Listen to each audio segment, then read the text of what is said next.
Few things are more bizarre and sinister than the regressive left and the establishment media's attempt to rebrand the Islamic veil as an emblem of feminism. It's literally a symbol of the most violent anti-woman patriarchal belief system on the planet. And now this.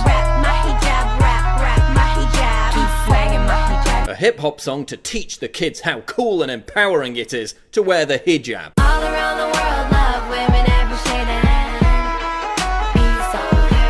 So liberated. She's Syrian. You know the only parts of Syria where it's mandatory to wear a veil? Oh yeah, that'll be the ones controlled by ISIS. They literally stone women to death for not wearing a hijab. So liberated. Yeah, I'm sure all those Syrian women living under ISIS occupation who used to be able to wear whatever they want really feel so liberated now.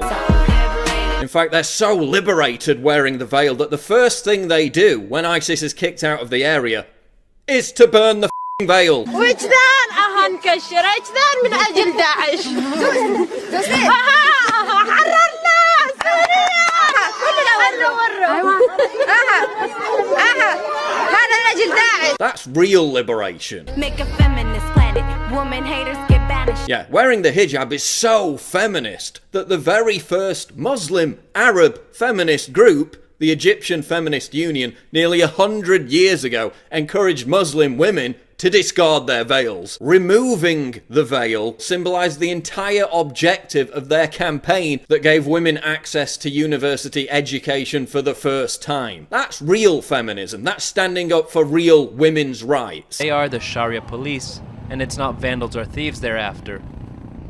Women exposing their hair is only one of the controversial crimes considered to be against local Sharia law. Real feminists in countries like Iran face police persecution and prison for protesting against Iran's mandatory headscarf law by taking photos of themselves without a veil. That's real feminism. That's standing up for real women's rights. That's true resistance to actual misogyny. Whereas this represents total submission to it. You're just jealous of my sisters. Yeah, I'm so jealous of not being subject to an arcane 7th century belief system under which women are herded around like farmyard animals. So jealous! I'm so jealous of something that, according to Asra Nomani, founder of the Muslim Reform Movement, covers, segregates, subordinates, silences, jails, and kills women and girls around the world. According to Bustle, the rap song shatters the typical Western narrative of the oppressed hijab wearer. Yeah, oppressed hijab wearers don't get to make rap videos about it, Bustle. They don't get record deals. They don't get to take advantage of huge media platforms. They get acid attacked, beaten and killed. In India, a father killed his 4-year-old daughter, smashing her head against the floor when her hijab slipped from her head during dinner. In Ontario, a man strangled his 16-year-old sister when she defied their father by refusing to wear a hijab. In Iran, vigilantes roam the streets, throwing acid in the faces of women whose veils are deemed to be too loose. Last year, a former University of Missouri instructor dragged a female relative aged 14 out of school by the hair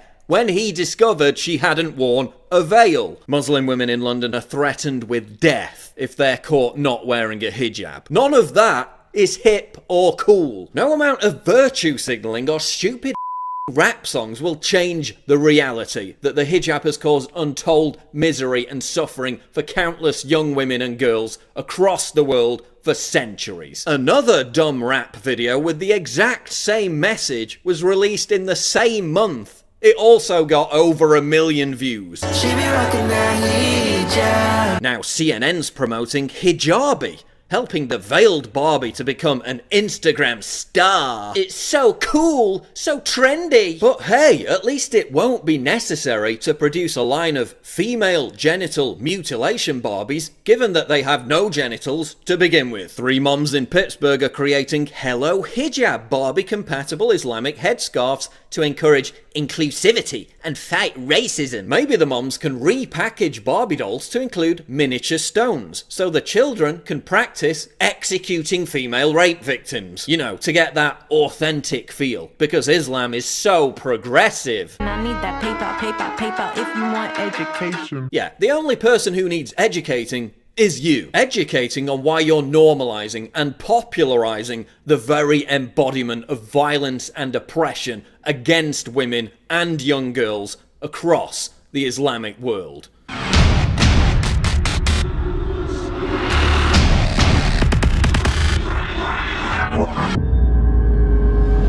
Ladies and gentlemen, Roger Stone is going to be in studio with us in the second and third hour today. Mike Cernovich with huge breaking news. I'll be with us co-hosting in the third hour. David Knight's coming up in the fourth hour.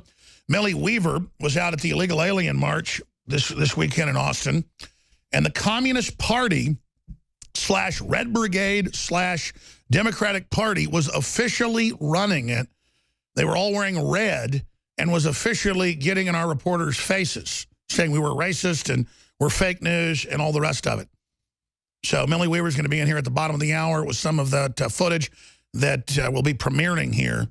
This all happened, I guess, yesterday, I guess Sunday in the afternoon. This is happening all over the country, and there are stories everywhere attacking myself, you name it, every day, saying Jones is fake news, Muslims never raped anybody, or Muslims never killed anybody, or Muslims never stabbed anybody, or bombed, or shot anybody. So I've told all our great editors and crew, video editors, to go through, really news producers, and just get the lowlights, the dozen or so truck attacks killing people in the last few years in Europe, and then showing ISIS saying get bigger trucks, kill more people, the stabbings, the rapes, the murders, the fences being torn down, the TB levels exploding, Journal of Medicine, CDC, European Union Commission, all of it. We're just going to show the documents and the videos. Because every day I see 20, 30, 40 articles about Muslims beating people up in subways, raping people, just totally entitled, doing whatever they want. So much footage that I can't even watch it or keep track of it. And then I hear there's the myth that Muslims are aggressive. There's the myth of Muslim extremism. Where Obama 6 years ago said, Muslim extremism doesn't exist, don't use the term. And the media is so dutiful, so controlled, so absolutely mindless that they go along with it. In fact, I never even got to the vice president's speech yesterday that I meant to play parts of when he spoke there with Billy Graham Jr., there with Franklin Graham, and they both said, we are under absolute Islamic attack. There is a genocide of Christians, hundreds of thousands a year being killed. The UN admits for every person persecuted in the world, there's more than 1.5 Christians being persecuted. Let me explain that. More than half the persecution and killing on earth is of peaceful, productive Christians, whether it's in Latin America or Asia or Eastern Europe or the Middle East particularly, or Asia. It's a fact. Just search engine, Christians most persecuted group, UN. And it's doubled in the last decade. It's open season. And you see the demonization of Christians everywhere. Look at the stories I have, just a few of them. I mean, I've got more than that in the stack here. Germany confiscating homes to use for migrants. And ladies and gentlemen, they're taking hotels. They're taking people's houses. They're taking houses people live in.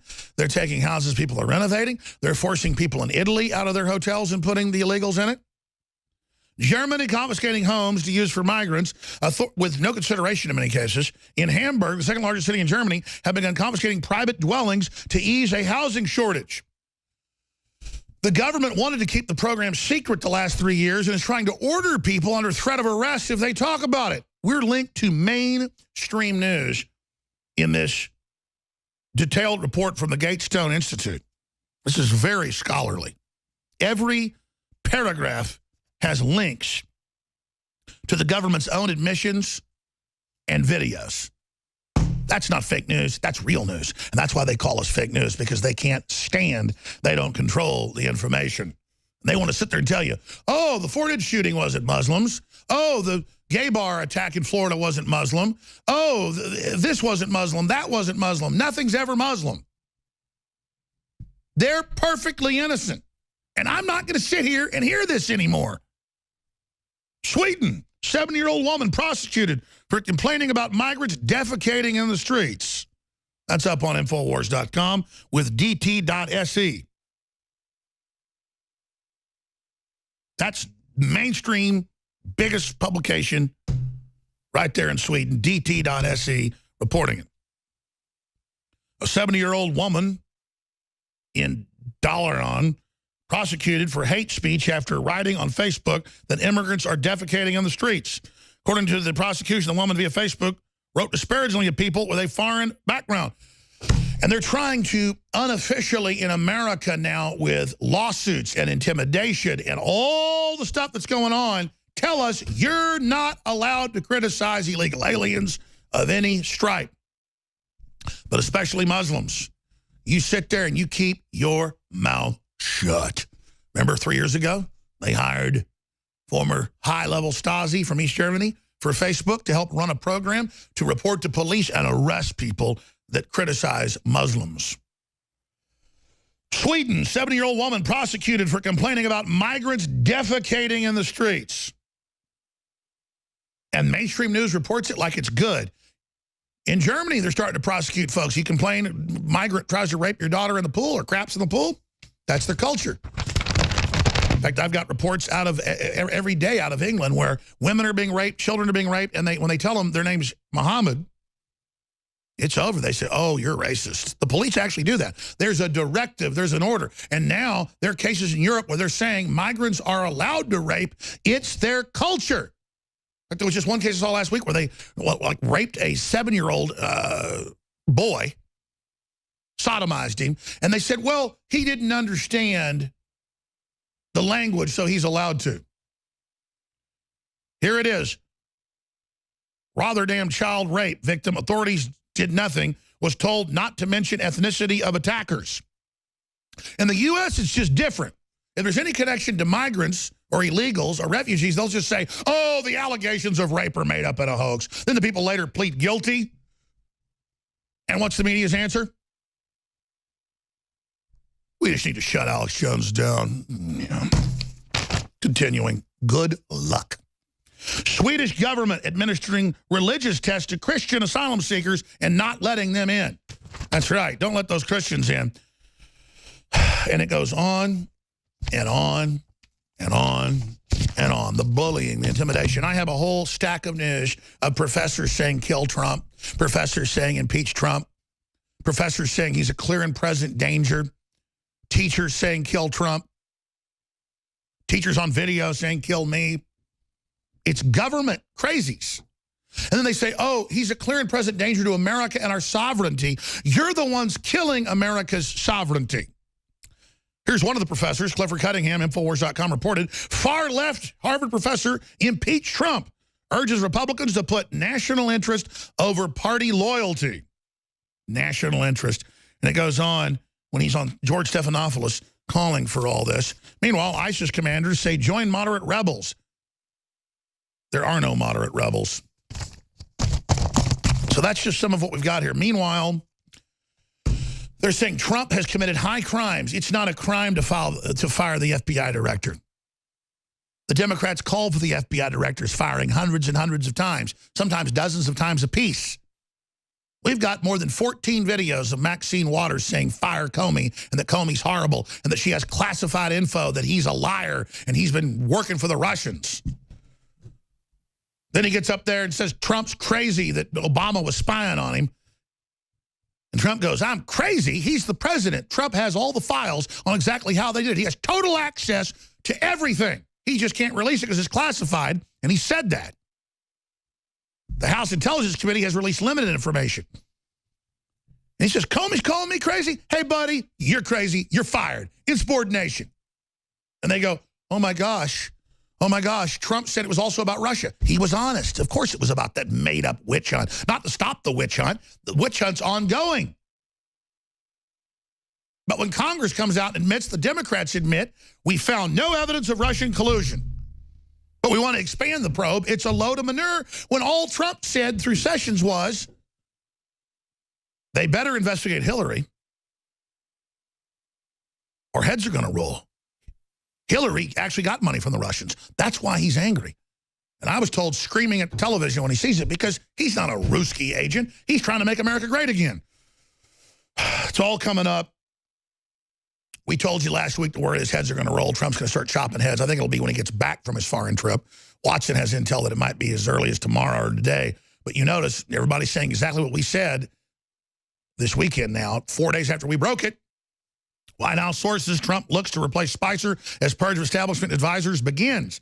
And now the New York Times say their sources have confirmed that. Oh, because we're fake news? Oh, no. We're the opposite because we've got the contacts. We've got the intelligence agency contacts. We've got you, the giant audience that gives us intel. And we've got a crew that's willing to tell the truth and take action. And that's why they're scared. Trump's eyeing Spicer replacement as part of broader White House staff shakeup. Report. Oh, it's in the Washington Post, the New York Times, and the New York Daily News. 4 or 5 days after we break it. We're going to have more of the Roger Stone breaking news. Oh, look at the stop a drudge. Trump to clean house. President seething over leaks. Everything I told you last Tuesday and Wednesday, I said he's seething over leaks. He's super angry. He's screaming at the television. He won't talk to hardly anybody but patriots and hardcore libertarians. And he told them, I tried to compromise with all you morons to try to save the country, and now you're trying to destroy me? Gloves are off. Let's skip this break. Because I may not even have a show in the future, you know, if we don't just occasionally do this, because they're trying to completely shut me down. Now, but that's the only one. I'm going to stop now. I know the network hates it, and I shouldn't do it. I just get so upset. Listen to me very, very carefully, ladies and gentlemen. Oh, look, scoop. Trump irked at cabinet and staff. Mueller sweeping shakeup. And what I love is no one is giving us credit, even though we broke all this on May. I said it on May 10th, but it broke on InfoWars May 11th. And no one gave us credit, except Mike Cernovich. And the reason we're here pointing out the credit we should get every day, a week later, a month later, a year later, when what we've said is confirmed exactly as we said it. I told you hidden tones over cable and broadcast TV a decade ago are activating and communicating with smart systems in your house. And all of it's been made public 1 week ago. I told you 18 years ago that Google, right when they were first founded, had a plan. Some of their first press releases to shareholders. It wasn't public press releases, but internal to shareholders and prospectus. That they were going to have computers listening to you inside your house for the ultimate data mining sources for algorithms and profiles. All of it's come out in the last year. We told you all of it over and over and over and over. And because we would break things nobody else would break, we have intelligence agencies and foreign governments and the president listening. And now it's become a feedback loop of good info. Because we were reporting stuff nobody else would report, so people in government and things wanted to hear somebody that was doing a full wide spectrum analysis. And they knew a lot of inside baseball themselves, so the areas that they knew about, they knew we were accurate, which only sent our credibility up even more. And now, the creme de la creme, now the explosive mixture in the chemistry laboratory, now we get accelerated leaks because patriots know we'll tell it like it is and aren't afraid to stick our necks out. And don't answer to corporate boards above us. Why do you think the New York Times mirrors what we say now a week after we break it? We're forcing them to break it later. They already knew this stuff. They got a lot more moles and people than we ever thought about. But they're doing that for influence and control, and so they can manipulate the process. Influence peddling, in my view. By us being there and being able to put it out, or Drudge being able to put it out, it forces them to respond. And look, I know most of you know this better than I. I'm talking to new listeners so they understand this paradigm. Waging war on corruption. All right, you are go. It's Alex Jones coming to you live from the front lines of the Info War. We see the Earth. You got it. We see the Earth. So let's say the Democrats are going this direction. They're going north, saying get rid of Comey. And then as soon as Trump agrees with them, they do a perfect 180 and go the other direction. 180 degrees. They don't do a U-turn, take them a while to get back to it. They didn't start changing their story and saying, well, before we thought this, but now we think that. They just did a perfect that turn. A 180. I just start thinking about these people and what, how they're out to get us, how they think they're better than us. And I just think about what trash they are, what scummy families they come from, how dishonest they are, how twisted they are, how they want to hurt good people. And they make me absolutely enraged and sick to my stomach because they're a pack of scum. And they bully a lot of well-meaning people into following their ideology of modern leftist garbage by peer pressure. Most liberals are not bad people. They really believe the lies of people like Keith Olbermann. I'm Keith Olbermann, and this is The Resistance. I appeal to the intelligence agencies and the governments of what is left of the free world, to them as entities, entireties, as bureaucracies making official decisions, and to the individuals who make decisions of conscience, to GCHQ and MI6 in the UK, to the BND in Germany, the DGSE in France, the ASIS in Australia, and even to the GRU in Russia, where they must already be profoundly aware that they have not merely helped put an amoral cynic in power here, but an uncontrollable one. All right, let's stop there. That is the problem. He's not controlled by the globalists. So now you're more honest. You want the foreign powers who did meddle in our election. The EU got involved. The globalists got involved. The UN got involved. The Saudis got involved. The Pope got involved. The Chinese dictator got involved. Cuba got involved. Mexico got involved. Canada got involved. But you couldn't stop the American people. You got your asses handed to you, and now you want the whole world to gang up on us more, you dirtbag traitor! And Stephen Colbert, so in the last month, he's really been attacking me. I mean, we're talking almost every day, so I've sent him private messages to the character he created, he admits is based on me, Tuck Buckford, and to his official CBS show, and then to his official Stephen at Home site. And no responses, obviously, because he's such a God creature, to me saying, have me on. I mean, normally when he's attacking Trump, Trump's been on the show, or he's attacking Bill O'Reilly, Bill O'Reilly's been on a bunch. I'm this major part of the show. He has a character based on me, and I'm not on. So thank you all. In the last 2 weeks, your mainstream media deception has only intensified the power of InfoWars as people across the world see that I'm under attack with attempts to take my children from me, lawsuits, attempts to put me in jail, attempts to destroy me. Google admits they were basically setting up systems to ban us off the internet. All of it's coming out because I'm not a coward and I'm not bought and paid for by multinational corporations. I'm standing up for this country and I'm telling the truth. And serious men and women of every race, color, and creed know the truth. And now...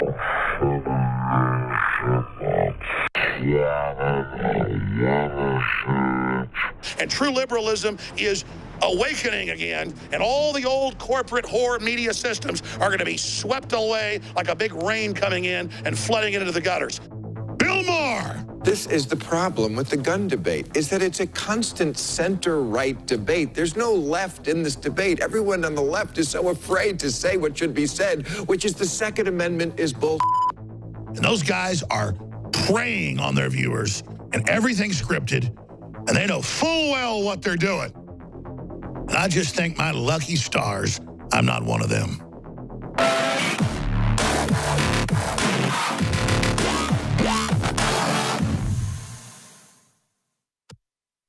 Where we're at right now. It's interesting, Lester. There's a shot of you when you first walk in, and it seems the president hands you a piece of paper, and of course the eagle-eyed viewer wants to know, what was that paper? This is the paper. It was 5 pages of quotes of Democrats who have been critical of Comey, a few calling for his resignation, calling for his firing, being critical. There were about 20 quotes on here, but the president wanted me to have that. And it makes a fair point that a lot of Democrats were not happy with Comey either, many believing that he torpedoed Hillary Clinton. Clinton's chances. Unhappy with him at first and then unhappy with his firing later. Yeah. But part of the reason why the White House thought this might not be so controversial. Yeah, I think I got the sense, a lot of people got the sense they didn't quite see this blowback coming, that this would be something that would be more universally applauded. Okay. Lester, thank you. And by the way, you're going to be back in our next...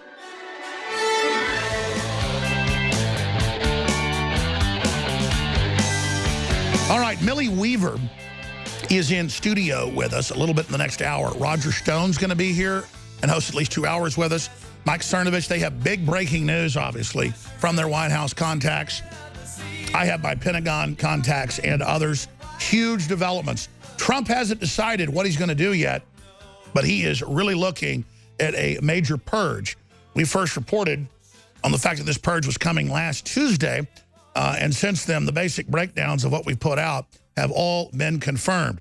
Now, Millie went out over the weekend here in Austin to the illegal alien march. It's called the Migrant March, but under the UN, there are no borders. Everyone can migrate, do whatever they want. The UN and the State Departments then administer the new migrant populations inside your country.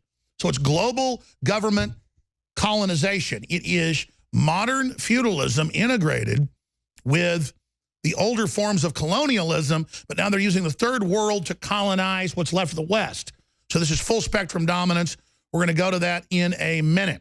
Millie Weaver is here. But first, I wanted to play a clip that I saw last week because it ties into all this of a lady at Western Washington University, at a major art school university, where a man has a Jesus is Lord sign in the Commons area where we supposedly have free speech, and reportedly the name Donald Trump is seen somewhere on there, though I have trouble seeing it. And she begins, like the Exorcist, to howl and scream. Now, I want the crew to put this together later. We have every few days some crazy thing where people go and just go nuts and scream and yell and throw food and panic and roll around the ground like toddlers. And then weirdo professors come over and calm them, and then they go to these areas and are given Play-Doh, crayons, and crafts like they're 5 years old. So this is the true Arrested Development Psychological Warfare Center. In fact, it's in my stack from yesterday. I want to talk to you about this, Millie, where they banned Mother's Day in the United States and Canada at public schools, and are now saying men have uteruses too. And, of course, Bill Nye said that chromosomes don't affect the sexes. The sexes don't exist, only the ones that Facebook mentions. It's now up to over 100. It was 50 just 2 years ago. So, ladies and gentlemen, this is a full-on attack to turn the public into gibbering mental patients. And Millie Weaver was in the middle of it, being stalked, being told she's a racist. A lot of this has cuss words, so we can't play a lot of it. It'll be posted on Infowars.com, unedited a little bit later today. This is some of the raw footage shot yesterday at the illegal alien march being run by communists and the Democratic Party. But before we do that, let's play this clip because it ties into something important. The headline is Autistic Screeching. We're not making fun of people that have autism. It's like a form of programmed autism. SJW loses her mind on university campus. I called it basically Linda Blair-like possession. But this is happening everywhere. And so it's temper tantrums that are thrown. This is the Arrested Development. So let's play this clip. Here it is.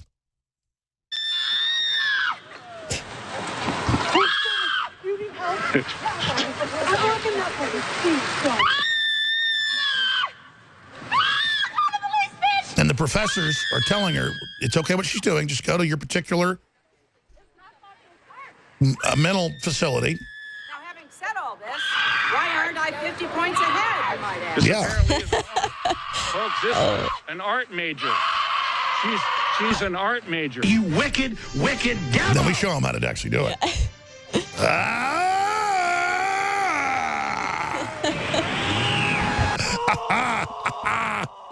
Art is really going downhill. Let me see your war face. Ah! That's not very scary. The arts are going downhill, folks. This is an art major. Oh, she's That doesn't scare me. Better get better at that. And it goes on and on. Millie, I want to do a plug here, but then I want to get your take on all this. But just overall, we should put a compilation together showing, and we should find patient zero in the last few years where this just throwing convulsion fits, rolling around on the ground. If you're a radio listener, you couldn't see it. What is this? I mean, I know you've got a toddler yourself, but they're not, badly behaved like that. they're being triggered. I mean, I think there's a level of arrested development that has to be going on here.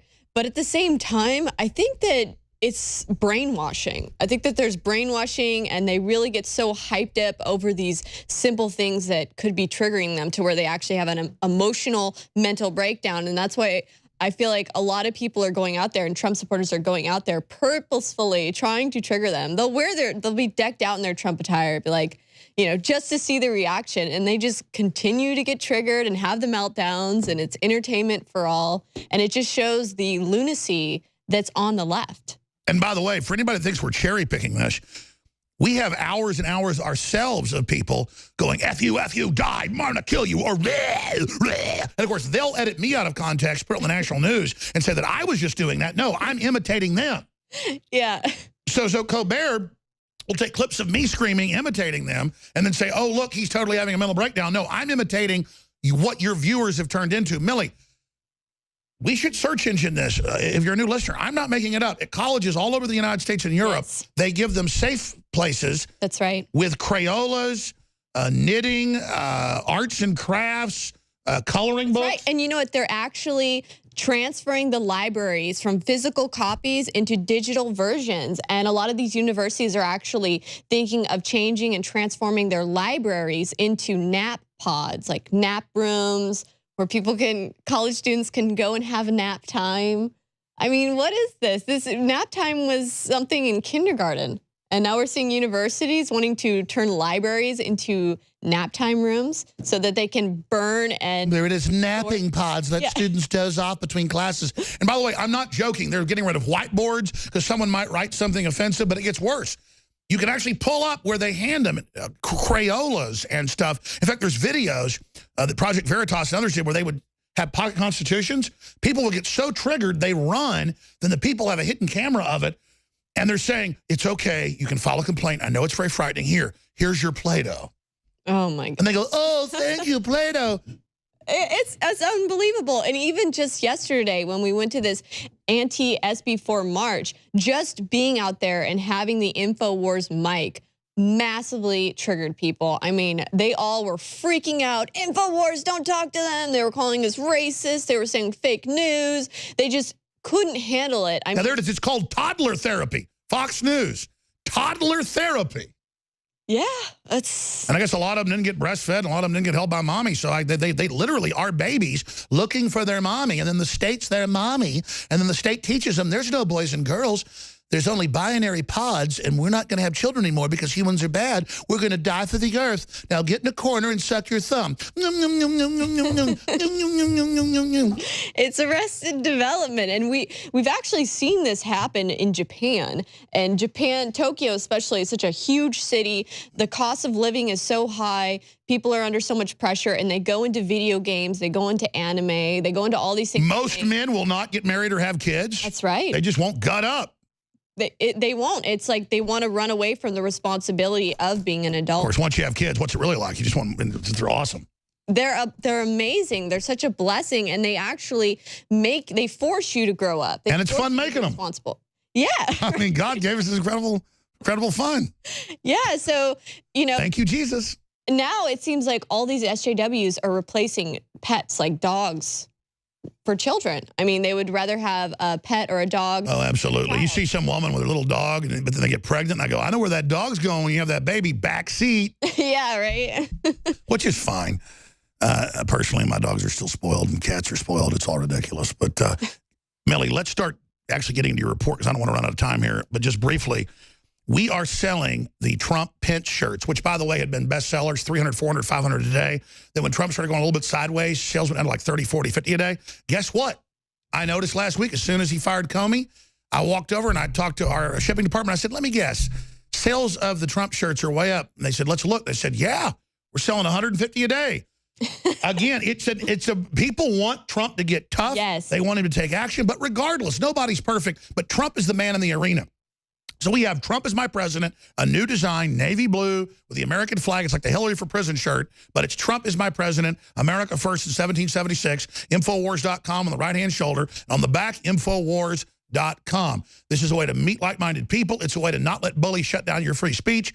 And quite frankly, These shirts, ladies and gentlemen, are below cost because the XLs and XXLs and XXXLs cost us up to $7 a piece. The regular ones, extra large and down, cost us like $4 and change. So after our cost, we're actually losing money on this. But I want to flood these shirts. I want to trigger people. or just create something like a, we gotta have a contest where you create like a scarecrow, put it on it and put it at a busy intersection, have a hidden camera. And see who gets triggered, right? Yeah, exactly. You can do so much with these shirts because this is America. Just like open carry, they want to demonize guns and say they're all banned. People start open carrying where it's legal. That pushes back our culture of freedom wins of not being Arrested Development babies. So again, keepingamericagreatagain.com is on the back, Infowars.com. Trump is my president, or Trump Pence, that's there as well. And then one of the shirts says, Trump is my president, 45th president of the United States, America first since 1776. So there's 3 different variants of these limited editions. And when they sell out, there's only a few thousand left of each shirt. When I did this with the previous Trump's my president red shirt, no longer available. The Hillary for President 2016, no longer available. When these sell out, they are gone. And no doubt they're collector's items. No doubt these are in documentaries, they're in films, they're all over TV. You change the world by purchasing these shirts. You change the world by buying them at $9.95 or $14.95. There are hundreds of thousands of these shirts out there. Now, quite frankly, we sell the lion's share when we do an at-cost event, just because I want to defeat the globalists. So $4.95, Infowarsstore.com. The shipping is at what it costs, like $4 or whatever. It's there. It gets the word out. You meet like-minded people. You trigger the globalist. You can have a lot of fun with these. Whatever you do, Infowarsstore.com or 888-253-3139. Take action today. 888-253-3139 and have a piece of history. Infowarsstore.com, Infowarslife.com, or 888-253-3139. Okay, Millie, I'm ranting. You kind of narrate what we're about to see and then narrate over this video we're about to play. What happened in Austin? Well, I started out and I was able to actually interview a couple people at this SB4 Migrant Mothers March. It was on Mother's Day. And at first, some of the people were, they were talking to me and everything like that. And then halfway through a conversation with a woman, she realized I was with InfoWars. She's like, what? You're with InfoWars? Wait, I didn't fit the racist, xenophobic stereotype that they have tried to push on people like InfoWars or like Donald Trump supporters.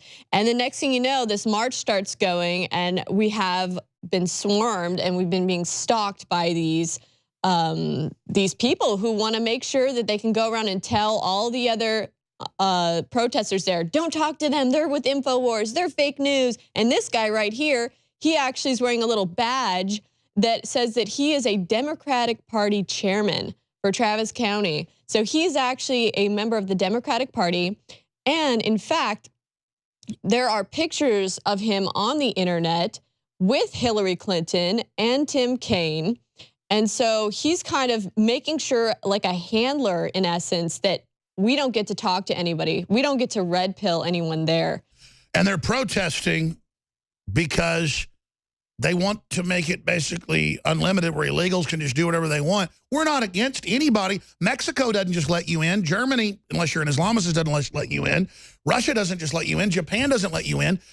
We're going bankrupt. We're falling apart. And then when the immigrants get here, the left tries to turn them into a bunch of race-conscious, race-bait systems. That's what the Democrats abandoned in the 60s because the Republicans said we're not going to let you be racist anymore. They've just flipped to making minorities, who are the majority in most areas, a bunch of race-based cult members. It's absolutely untenable. Let's start rolling some of this footage of the illegal alien support march yesterday in Austin. What brings you out here today? Well, it's a Mother's Day, first of all, and SB4 needs to end. Oh, it splits up the families. Mexico is our neighbor. Hit pause for a minute. Our friends. Okay, so Mexico's our neighbor, and we've been totally inclusive and wide open. And if you tried to march in Mexico City saying, let Americans come in and run things, you get beat up, okay? Yeah. And I'm not saying do that, but at least the Mexicans have nationalism. I mean, they would beat the living hell out of you. That is a fact. Guatemalans do try to come into Mexico and call the shots, and they get killed. Yeah. They kill them. So, I mean, it's crazy. It's like, where? I'm sorry, go ahead. Where in Mexico do they have sanctuary cities for Americans or people from other countries to come and stay in. They don't have those there. And by the way, Mexico's on the high end of third world countries. Yeah. It's on the high end. There are a lot of nice areas in Mexico.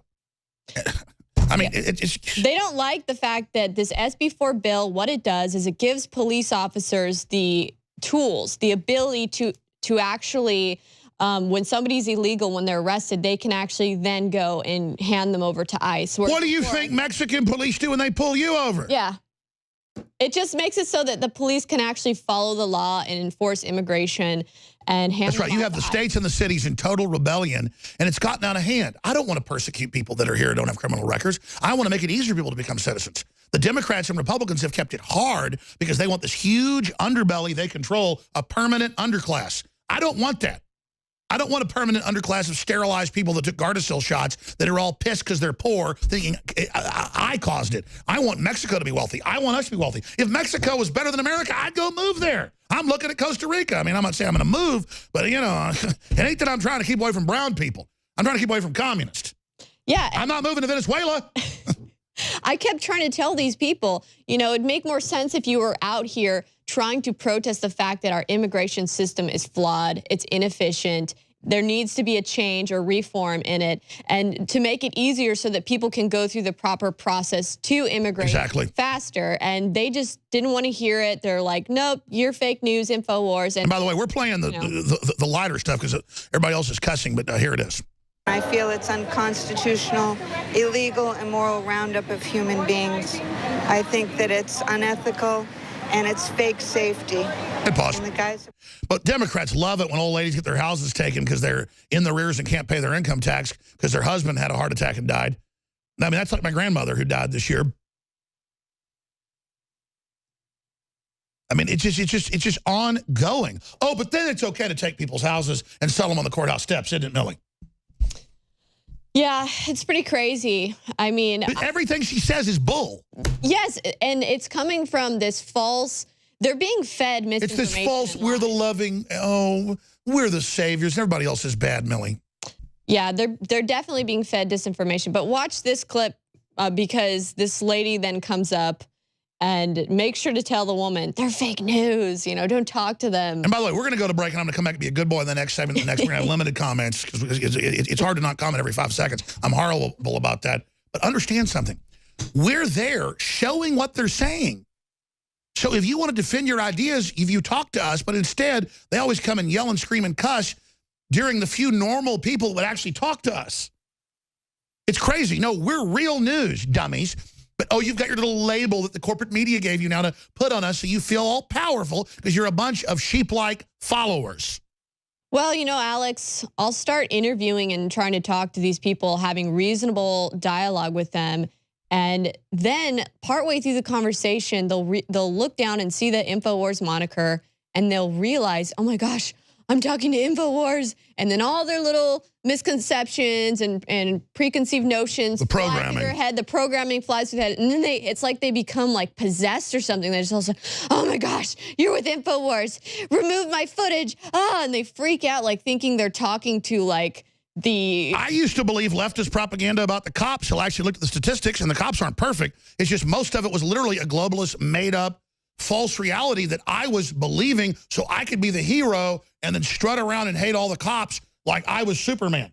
So part of this is just realizing you've been conned. And it's part of their little SJW thing is to like hate on InfoWars, bash InfoWars because they're being the most superhero SJW possible. So it's a virtue signal to go out and hate on InfoWars and yell at us and curse us out. And it's really bizarre. And then they try to say, you edit the clips to make us look bad. It's like, no, we don't. It's not even edited. You guys make yourselves look bad when you're screaming and cursing us out. How hard is that to understand? They're the ones making themselves look bad. We don't need. Well, you and Gavin have a lot of courage being out there all the time. When are you guys going to upload this big group of clips we haven't even played yet? It's going to be uploaded very shortly, probably within the hour. Well, basically, the headline is this. Communist Party / Democrats organize illegal alien march. Yes, and we didn't even get to that. I recognize some of the local communist leaders out there in this march, And, so you had the commies out there, not to mention the fact that on May Day, the communists had also had an immigrant workers march that marched to the Capitol and aligned with them. And again, let's explain. A lot of these immigrants are just hardworking people from bad situations. They're being managed by pure evil, the Democratic Party and the communists. Exactly. They're being used. I mean, communists have killed like 10 times what the Nazis did. I mean, you don't get worse than commies. It doesn't. And they're being used and exploited because they don't know better. And that is why it's so important that people go through the proper immigration process, learn about the Constitution, their rights, so that they don't come in here and get used and exploited by groups that have political agendas like the Democratic Party operatives that were literally herding them around like cattle and clipping us off from having any type of dialogue with them. And that's a cult. A cult is marked by they won't let you talk to members of it. The media is calling me a cult leader. There's no, Alex, you've got the answers, or a big group or some church I'm at, or people. I mean, I'm the most uncult-like boss there is. Most people in media are running some narcissistic, kiss my rear end cult. It's just total bull. It's the Democrats and the MSM that are the cult of dumbasses. Another interesting thing is that these people were out there chanting, "Si se puede." That was their chant, which means yes, we can. So it's like the Obama. It's a communist chant out of Latin America that Obama picked up. Yes, it is it's trademarked by the United Farm Workers, and they have been linked by the FBI to communist groups. So the whole Black Eagle, and again, they did some good things, but just because they were getting, people to not be around deadly pesticides, we're fighting that too, glyphosates, doesn't mean that communists are good. Again, they seize on issues to become the leaders of movements. That's right. And a lot of the people out there, you could tell the ones that were just kind of going along being used and exploited for political agendas, they were all wearing red. And when I went and tried to talk to them, like, why are you guys wearing red? They're just like, we don't really know. Chavez. Just in solidarity. We don't really know. Same, it's in Latin America, red means communist. Yeah. So they're all dressed in red, and they've got local communist leaders out there handling them, and Democratic. And the thing is, they don't know that all these Latin American countries were rich. Some of them as rich as the U.S. or richer until communism took over. You're like beautiful mountains and fields and soil and culture, and then communism comes in, and then they wonder why it's a hellhole. It's going to be a hellhole here too, ladies and gentlemen, because with communism comes violence, everything. It's crazy.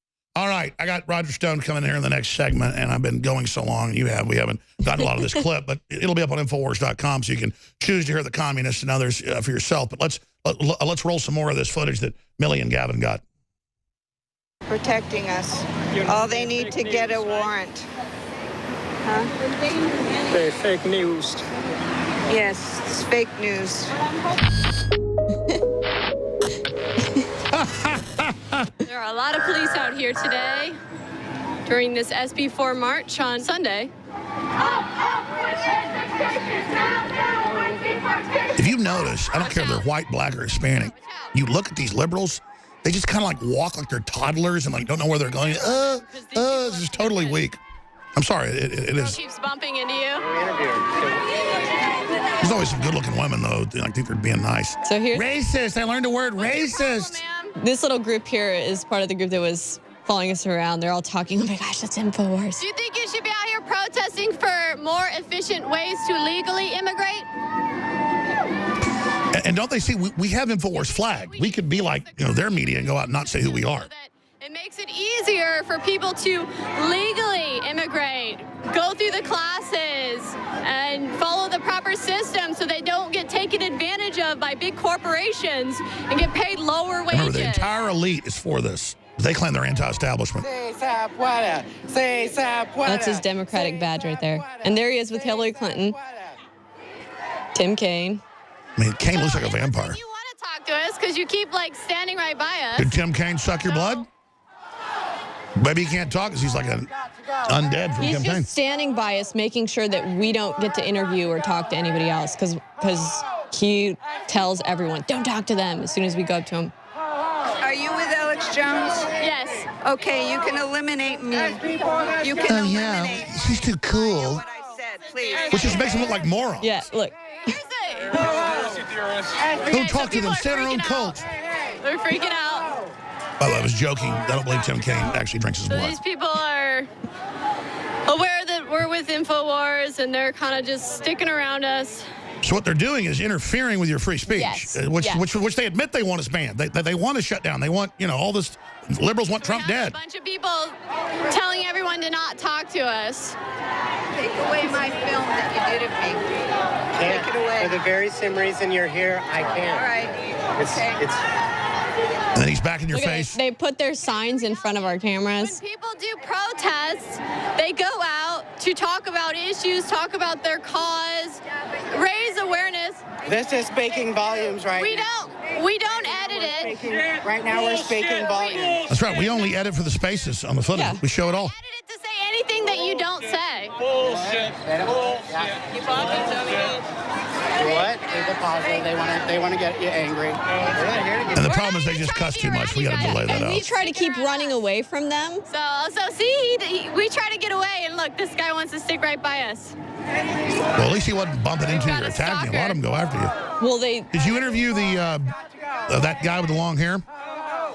SB4 has got to go. Hey, ho, ho. SB4 has got to go. Ho, ho. Looks like these events always have a group of handlers. They're like event organizers that See they him following follow us you around. and they make sure that you don't have any dialogue or discussion with any. Watch out! Stop. With the victims. People keep doing Okay, things so where they wanna so stop the right cameraman Gavin was walking backwards so he could videotape me, and they kept having people go and stand right behind him so that he would... Look, Abbott is a racist. Fear racial hatred. They show a KKK. There's this new thing. The lefties are getting sued. I've been thinking about it. But if they do it in court, they think they can get away with it because you're supposedly protected, where they go, this man is KKK. There's no proof. I've gone out and protested the KKK, but they just don't care. All right, Millie, good job. If you want to go shoot some voiceovers for your big piece with Gavin coming out, I know we can't really show a lot of it because there's so much profanity on the radio and TV, Yeah. but you online, Infowars.com will be able to. But good job as usual. Yes, thank you. All right. Thanks. Hey, you're doing good. We're busy watching the camera. We're doing this. Yeah. We can chew gum and kick ass here. Well, the man they call the supervillain in hundreds of major newspaper, magazine, and TV reviews for the already hit Netflix documentary, Get Me Roger Stone, that has the president interviewed in it. Myself, obviously, Roger Stone's the main focus. Incredibly historical. I watched it and thought he was a hero. They had the whole mainstream media in the 70s and 80s lying about patriots, libertarians, conservatives, Pat Buchanan, Barry Goldwater, Ronald Reagan. This guy had them go buy ads to finally viciously attack back with the truth. So they call him the greatest villain ever. A load of manure. Film review, Get Me Roger Stone, Time Magazine, New York Times, all of them give it 4.5 or 5 stars. Roger, good to have you here. Great to be here. You're going to be co-hosting with us for the next few hours.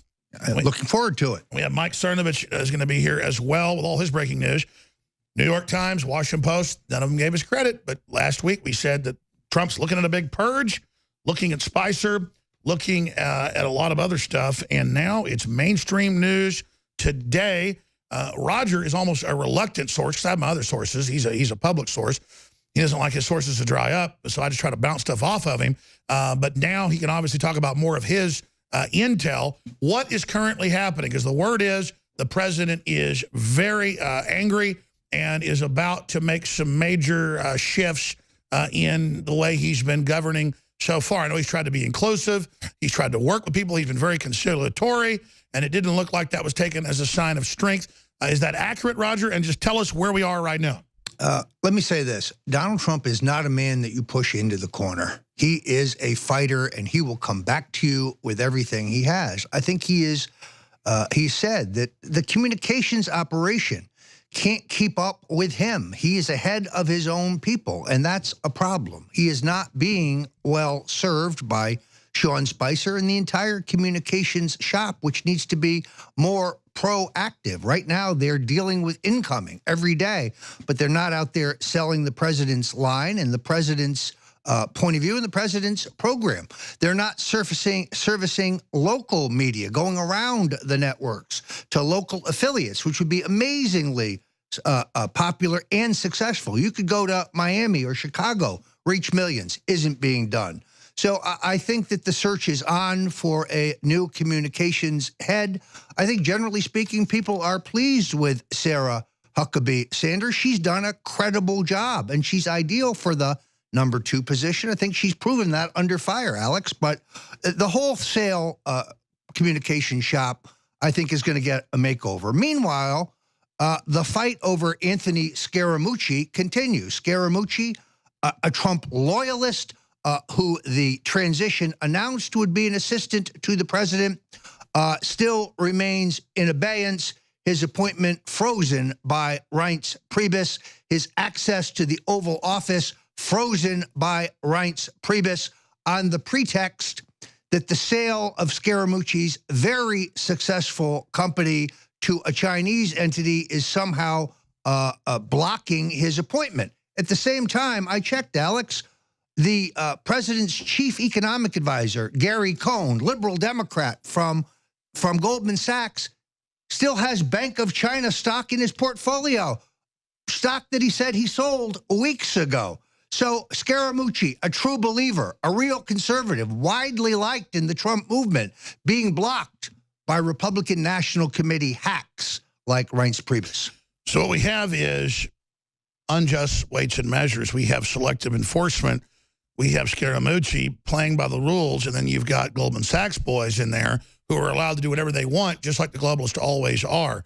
You were on yesterday, and you were on fire, and if you could just repeat that, because you got interrupted by a break, and I was actually watching it last night and was frustrated by the fact we had to go to break. You were getting into the fact that your quote was, they made a mistake dealing with Trump. If you can get back into that. Well, I just think that across the board, the whole Comey thing has created a situation in which the president is unhappy with the beating he's taking from the mainstream media. He is unhappy with the response by his communications team. He very skillfully, as Mike Cernovich told us yesterday, was able to keep the Comey thing from leaking, which is a first in the Trump White House, because the staff put together by Reince Priebus leaks like a sieve. I think he's angry, and I think he knows that he needs better people to get the mission done. And I know that he is privately placing calls and talking to people. I have to wonder whether this is going to spill over into the FBI selection, Alex, because as I looked at that list this morning, I think it was up on Fox, there's not a Trump person there. These are all Washington insiders. There's nobody there who's loyal to Donald J. Trump and his mission, and that concerns me very greatly. Yesterday, you made the point, they made a mistake. They pushed Trump too hard. And again, can you get back into... I may have to go back and look at my exact quote because I was exhausted, but I need a little more frame of reference. Well, you were just saying that he tried to work with people. They attacked him. They lied. Yes, now I understand. Yeah, larger context. I think the president came into office, Alex, thinking that he would get the same honeymoon as other presidents, that the election was over, it was time to unite the country. First 6 months. Yeah, Hillary Clinton said something mildly conciliatory. So he met with Al Gore. He met with Al Sharpton. He indicated that he didn't favor the prosecution of Hillary Clinton. He thought that the country would come together as they have after other raucous political contests. There wasn't a honeymoon. There was a war moon. They moved on him immediately. And on every quarter, I think he is particularly angry that they have promulgated this Russian collusion nonsense, but they refuse to look into the crimes of Hillary Clinton and Bill Clinton and the Clinton Foundation and Chelsea Clinton. And he's sick of it. I think he is sick of it, and it's his government. I don't understand why the Republicans in the House and Senate Intelligence Committees are not more proactive into examining what we know to be the surveillance at Trump Tower. The Justice Department not active enough in looking into the surveillance at Trump Tower. So from the president's point of view, we're obsessed with Russia, but we're not looking at the surveillance of the Republican candidate for president of the United States. Yes, I think it really pisses him off, and it should. Absolutely, and you know, in a wider area, you made the point is they made a mistake. They pushed him too far.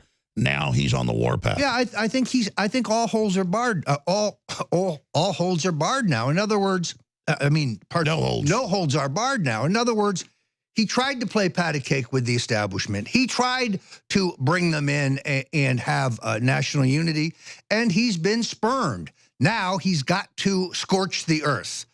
He's got to do what they did in the 70s. He controls the Justice Department. They are criminals. I think that that a Donald Trump in fighting mood is big, big problems for the political establishment and for the globalists. That's right. And they use his honesty as if it's a weakness. He has the deputy head of the Justice Department and others come out and say, no, we recommend you fire Comey. The Democrats had all called for it as well. And he goes, yeah, I got that too, but I was already getting in the mode to do it because of just how weird he acts and all the things he does. He won't investigate the leaks and this made-up Russia thing. And they go, oh, my gosh, you just admitted to obstruction of justice. No, he's so honest. There is no Russia deal. He won't go after Hillary for all of her Russia stuff when it's all cut and dried. That's what Trump's saying. And then, of course, the last straw was from my sources, and it wasn't in the news until this weekend. We reported it last week. Was Trump was really upset over the fact that Comey sat there and said that he was crazy, that Obama was surveilling him when it's admitted, and he talked to the House intelligence head, and Trump's the president. He already knows all that information, just can't release it because it's classified, and knows that they were surveilled. There's just nothing there. So they keep using that wall of, oh, it's classified, but, oh, we also didn't surveil them when they admitted they surveilled them. This is a scandal. The president has them caught with their pants down, and the media wants to pretend like this never happened, this never went on, this never unfolded. And so you've got the FBI director saying the president's crazy, and he's nauseated, mildly, it's like half pregnant. I'm mildly pregnant. I'm mildly nauseous, though that I might have helped Trump. This isn't just being neutral. This is being a cheerleader against the president, some little drama queen that wants to be popular with the corporate whore, dying dinosaur media. Well, and in all honesty, there's a lot of troubling things here, but one of them is this notion of inconsistency. There's no inconsistency between what the president said.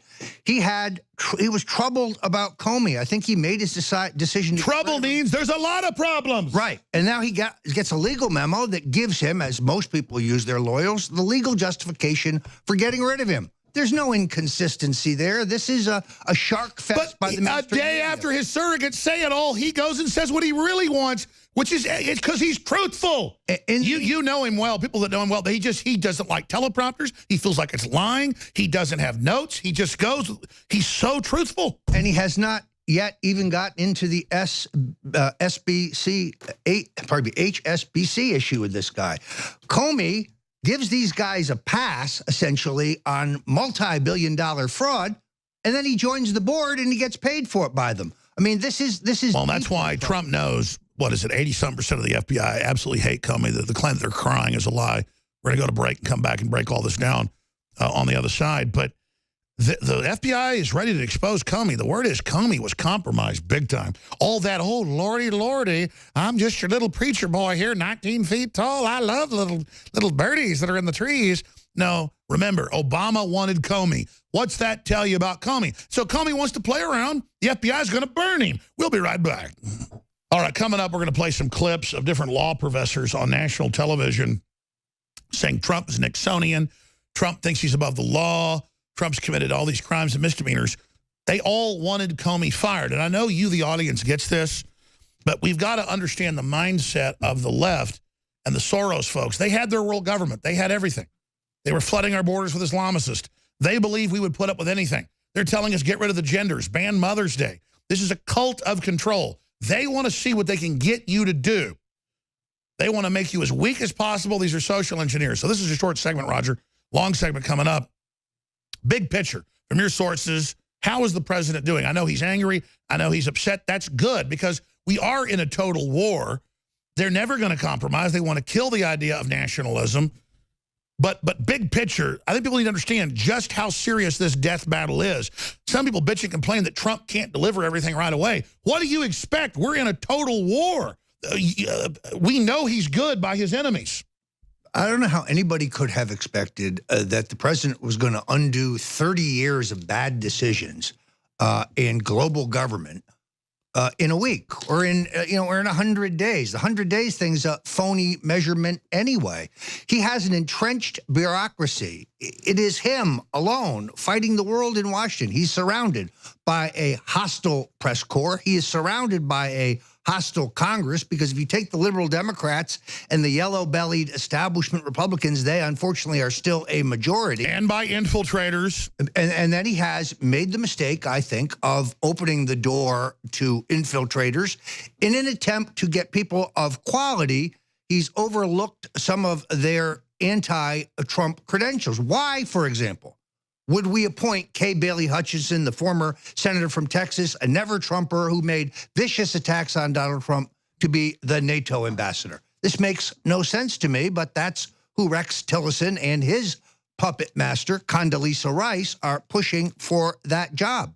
Unbelievable, Alex, just unbelievable. And they lie to him about the health care bill. He famously delegates. They lie about him. Notice now he met with Rand Paul, said we'll have a better version. Rand Paul helped. Now a much better version is passed the House. It's showing, like you always say, you obsess on this point, and now knowing you all over these years, it's true. When Trump gets all the info, he invariably makes the right decision. The problem is they know to keep him away from all the info, cloistered up in his little tower like Rapunzel. Well, and only giving him partial information. For example, this issue of terrorism and Abbas, who came to see him last week. The president put the wood to him on his continuing subsidization of terrorism. He cannot have a good relationship with this country. But I know for a fact that a memo outlining Abbas's support for Hamas and Hezbollah and so on was kept from the president until he learned about it and demanded it. So he is not being served well by his staff. Donald Trump is essentially an army of one surrounded by mostly hostiles. The only people that I can see in the White House staff who are loyal to the president are Keith Schiller, who is his longtime bodyguard and now in White House operations, and Hope Hicks, who was the press secretary during the campaign. Those are the only true Trump loyalists I can find. Alex, I have known Donald Trump for 40 years. I look at the White House staff list, and I don't recognize any names, virtually none. And that's because the plan was keep all the Obama people in, first tier put in Republican establishment, who then bring people so bad Trump refuses them, but they don't care because that keeps all the Obama people in. It's exactly right. So you have this stalemate because Reince Priebus, the president's chief of staff, will not tell the cabinet members, half of whom are not Trump supporters anyway, that these are the people you're going to hire. Here's the list. This is who you're hiring. These are the people that we have vetted. These are the people we've determined are loyal to the president. So the cabinet officers think their job is to go fill these jobs. They go find people, most of them establishment types, not for Trump. They send them to the White House personnel office. They get stopped there. Stalemate. Meanwhile, the Obama appointees sit there and they continue to leak. And beaver away. And beaver away at undoing everything we want to do. We can't get control of the government this way. And at the meantime, we have probably the greatest danger, which is the slow strangulation of the Trump message by Google, and Facebook, and Twitter to try to take... Let's talk about that when we come back, but I want to be honest. I'm really concerned because this is all great for radio, but not great for my kids. Trump, clearly you can see it. You can also get it from the intel. He's getting more and more pissed. He means well. He can't believe there's so many traitors. He can't believe no one will do what he says. He can't believe that people are so out to get America. And then even his base is just wanting instant gratification. So I could see some scenarios where the enemy wins. Let's roll through those when we come back. Pleased to meet you. Can you guess my name? Lucifer. Yeah, well, I don't want to follow Lucifer. That's the loser. I want to follow Christ. The problem is a lot of people act like they're trying to fight for the people. They're not. You can tell the whole world system is coming against InfoWars because they know we're exposing the truth. And Donald Trump is under attack because he wants prosperity and empowerment and Americana worldwide, not through force, but through our greater ideas and our Judeo-Christian background. My guest is Roger Stone in studio co-hosting. I intend to open the phones up at the end of the hour, right through the next hour with Mike Cernovich for your questions, or Roger Stone, Mike Cernovich, and, of course, myself. I don't normally say, hey, we have a rule today, but I think it'll be interesting if we say we're taking questions. I do that maybe 3 or 4 times a year, but we're going to take questions for Roger Stone, just like Washington Journal does, questions for Mike Cernovich, and questions for myself. In fact, here's the number, 800-259-9231. 800-259-9231 is the toll-free number, 800-259-9231. Oh, we can go to a lot of calls once we go to them. Briefly, I noticed that Donald Trump shirts, we were selling about 500 a day until about his 70th day in office, and he started going a little bit sideways and went down to maybe 30, 40, 50 a day. I noticed since he fired Comey, this is a great bellwether, we're selling like 150 a day. So I'm not doing these at cost to unload them, even though these are limited edition shirts. I am selling these shirts, these 3 shirts, at cost, $4.95. In fact, if it's an XXL or bigger, we actually lose money. They cost us like $6, $7, depending on the size of the shirt. There's more fabric. Keeping America Great Again, Infowars.com's on the back. On the front, navy blue, beautiful right arm, Infowars.com. Trump is my president, America first since 1776. This is about meeting like-minded people. It's about triggering anti-free speech folks that are out there. It's about taking action. So we've got Trump is my president, new navy blue style. We've got Trump, Pence, Keeping America Great Again with Infowars.com on the back as well. America first since 1776 on the back. We have another that says Trump is my president, 45th president of the United States, America first since 1776. And then on the back, it has another message, Keeping America Great, Infowars.com. So if you want to stand up against these bullies that get triggered and freak out every time they see this, or you want to put it on a scarecrow in your front yard and, you know, videotape libtards attacking it, whatever the case is, or want to give it to your mom or your dad or your son, your daughter, it's $4.95. And quite frankly, you add that together, because the smaller shirts cost $4.95. The bigger ones cost $5.95, $6.95. It goes up. XXXXL is like $7 or something. I don't care. This is a loss leader. 5.0 review on all these shirts. We also have the limited edition Make America Great Again poster, color poster, put out by a top artist. Only 1,000 of those were printed, and they will probably sell out by tomorrow, and then we will never put another out. It is, again, limited time special on that, and when it's gone, it is gone for eternity. We also have some big specials, 25% off of the entire family of Alexa Pure water filtration systems. If you're not filtering your water with a gravity-fed system, I think you're personally absolutely crazy. And quite frankly, they ended up making too many water filters for this quarter. They already have such small margins because they're competitive at Alexa Pure. And it is one of the best gravity-fed filters out there, stainless steel, you name it. But normally they'll sell one of their 6 or 7 units at a lower price. This is everything 25% off. It's not like some of the big companies that raise the price one week and then lower it the next. No, people, you can go look.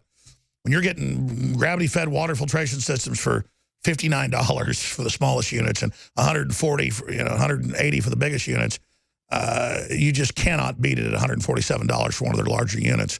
So InfoWarsStore.com, InfoWarsLife.com. And that's how free market works. You know, they came to us and said, well, yeah, we've got too many of these for the quarter. And, the folks that own the company really want to offload these. So we're ready to give them to you at basically a loss for them. It's not quite a loss, but it's almost a loss. So if you've never gotten a gravity-fed filter, personally, I don't know why. There's so much stuff in the well water, in the tap water, you name it. This cuts everything out but the good minerals you need. It reduces everything to like 99999 or completely takes it out. All the studies are there. We've got 4 different companies we carry. They're all apples and oranges. Some of them are better at this and better at that, but it reduces it all to non-detectable levels or completely takes it out. We've got a lot of new systems as well, some new 3-stage systems that are so new.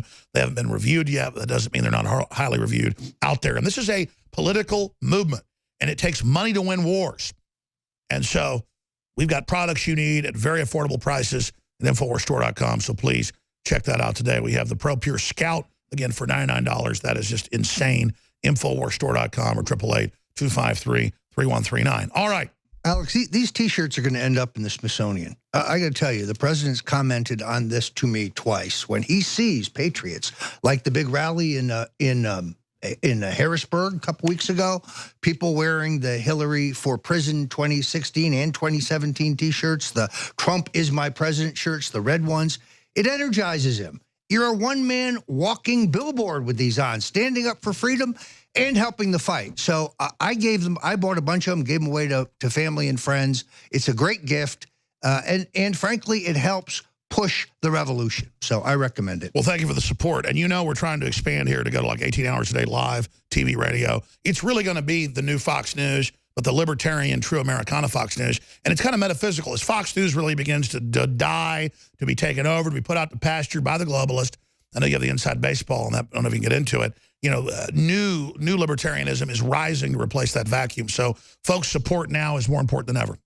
Well, you're exactly right. Fox is imploding, and it is only a matter of time for your favorites, whether it's Sean Hannity or Judge Jeanine Pirro or Judge Andrew Napolitano, the real patriots on Fox. It's only a matter of time before they are squeezed out, and Fox goes the way of the Sky Channel. This is what the Murdoch sons have in mind, and now, for the first time, they're prepared to sacrifice profitability for political expedience. We're talking $1 billion a year, and can you have the inside baseball. Look, Roger Ailes, who is a great man and who is innocent of these bogus charges of sexual harassment against him, which I think are completely propped up to get him out of there before the election because they knew that he opposed. It was an admitted coup. I mean, that's been the liberal news. And I don't like Bill O'Reilly, but he settled all that stuff. This was all just go after his sponsors, an organized deal. If they can take him out, they can take us all out. Well, and what bothers me in this particular case is that Megyn Kelly testified in this matter, and her testimony was benign when it comes to Roger Ailes. And then after the Murdochs gave her an $11 million book deal, well, then her testimony changed. This is bogus.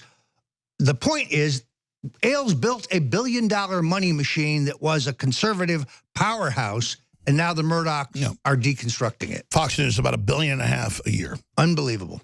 Unbelievable. It's a tragedy, really, because what Ailes built was very great, but those listeners, those viewers, they're moving to InfoWars. Well, I mean, look, here's the bottom line. They have to kill anything, even if it's libertarianoid or Christianoid, even if it's kind of a facsimile and a system Murdoch had to try to control the conservative movement. The Republican establishment doesn't control it. The Tea Party, the Libertarian insurrection, the Ron Paul insurrection, the Roger Stone insurrection, the Matt Drudge insurrection, the Alex Jones insurrection. It's taken over the Republican Party to a great extent. The Freedom Caucus is taking over. And so now there's no point when News Corp is making $50 million a year on its other properties. So what if the conservative thing's making them $1 billion plus? They have to kill it to try to bring something out of vogue. Well, good luck. You're only chopping your nose off to spite your face. I don't sit there and celebrate the fall of Fox News as if I'm going to get bigger by its fall. I was there the entire time as a true purist, wanting to hit the barbed wire, wanting to be demonized, wanting to be attacked, to make it safer for other people to pick up my truth-based talking points to restore the republic. And so I've done my job. I've had bigger success than I ever thought I would have, but I'd studied history and what other bomb throwers like Patrick Henry and Sam Adams had gone through. And so they're not trying to openly kill me every day like they were those guys. They're just killing my name and trying to destroy my family. And that's bad enough. But in the final equation, we're having devastating victories. And if the audience just realizes you're part of this, and I don't just say that as a pat on the head, you are the heart of it, that yeah, we're destroying the globalists. We're wrecking them. They're in total collapse. They're starting to strike back, though. So we don't want to have a Pyrrhic victory where we defeat them, but where our greatest leaders are then destroyed in the process. If you breathe life into us like God took dust up from the earth and blasted it out of his nostrils, we are invincible when you pray for us, when you spread our articles and videos, and when you financially buy products and we make it easy because we bring you the very best.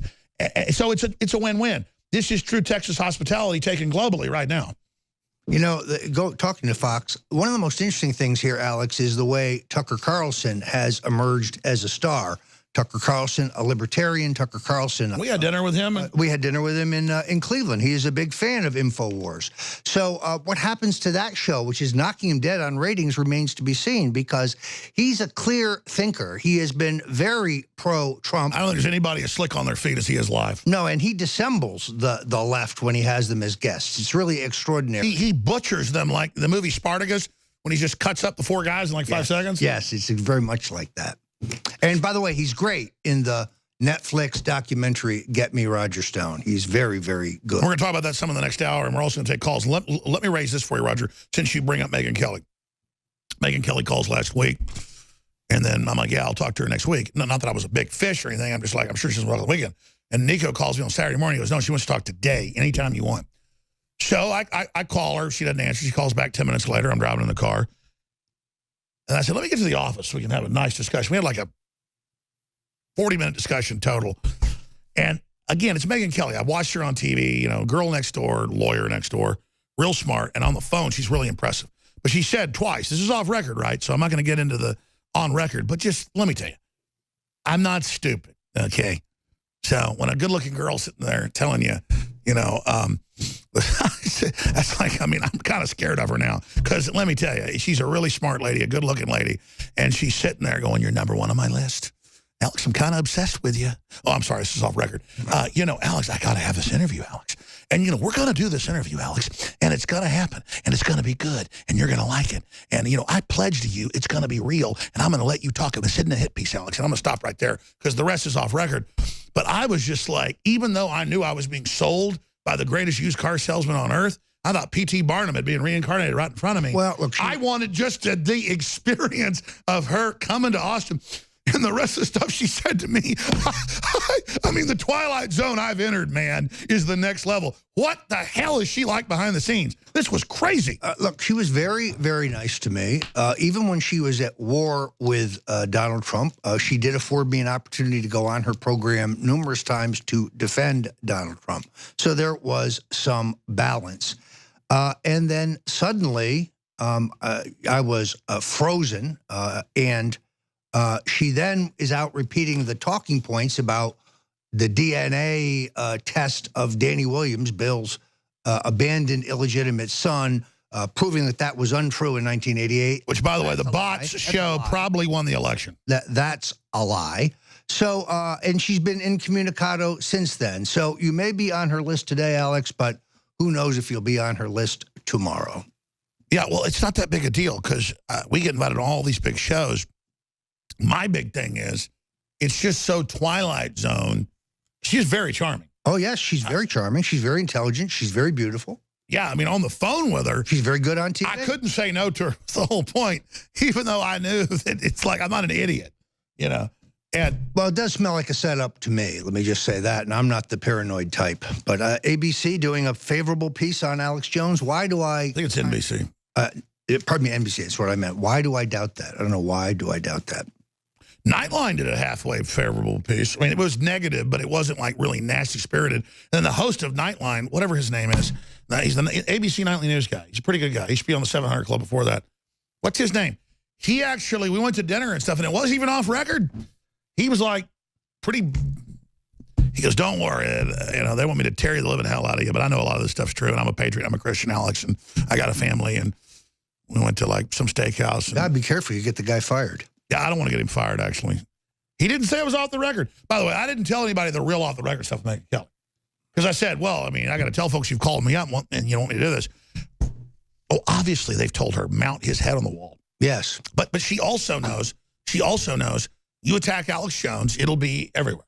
I mean, you know, if she gets the Alex Jones interview, and that's not a power trip, but how have we gotten to where they've been ignoring me forever, and now they want it, it's like, it's the coveted interview because I won't do the interviews anymore. Because I can't be in a room alone with these journalists. They will make stuff up. Yeah, ironically, her attacks on Donald Trump, while they may have made her and gave her great financial opportunity to jump to one of the national... It hurt her. It destroyed her. It destroyed Fox. No, it destroyed Fox. That's right. Fox was shocked when they found out that their listeners were outraged at her treatment. Their key demographics went down by 40+%. And I can tell you this right now, their overall listenership, their overall viewership is down 30%. 30%, that's almost a third. And certain people that created Fox can't believe they're controlled demoing it. They're destroying what was one of the Can't we just, why doesn't, yeah. We can't tell people. No. But look, they're destroying their brand. And it's a tragedy. They're committing Harry Carey seppuku.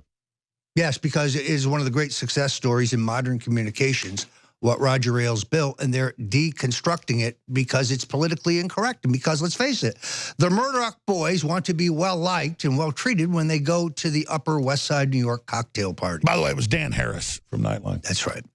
And Dan Harris was like... Good guy. He was a good guy. He is a good guy. Oh, you know him? I know of him, and he has an excellent reputation for fairness. He was. Yeah.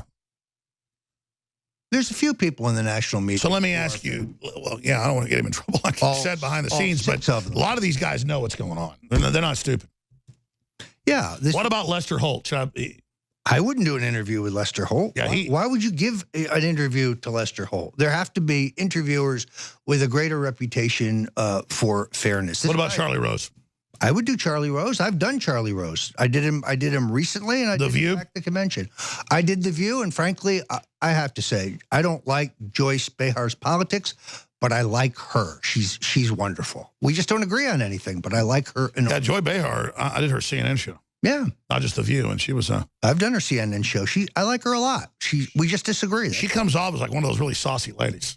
She tried to tell me that Al Franken was both brilliant and funny. Sorry, you lost me on that one. All right, we're going to serious issues and phone calls on the other side. Stay with us.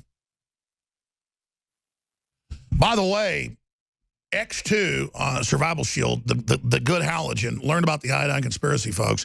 And we have the only deep earth crystal source iodine that's not bound and tied to something. That's why it turns blue on paper with water, not red like bound iodine. Find out why it's so important at InfoWarsStore.com and help fund our operation. X2 is amazing. It is about to sell out. They're doing the big final run of it. And if we don't get another oil company that's drilling for it to find it and sell it to us, we may have to go back to the seaweed-based system that's still great, but not this baby.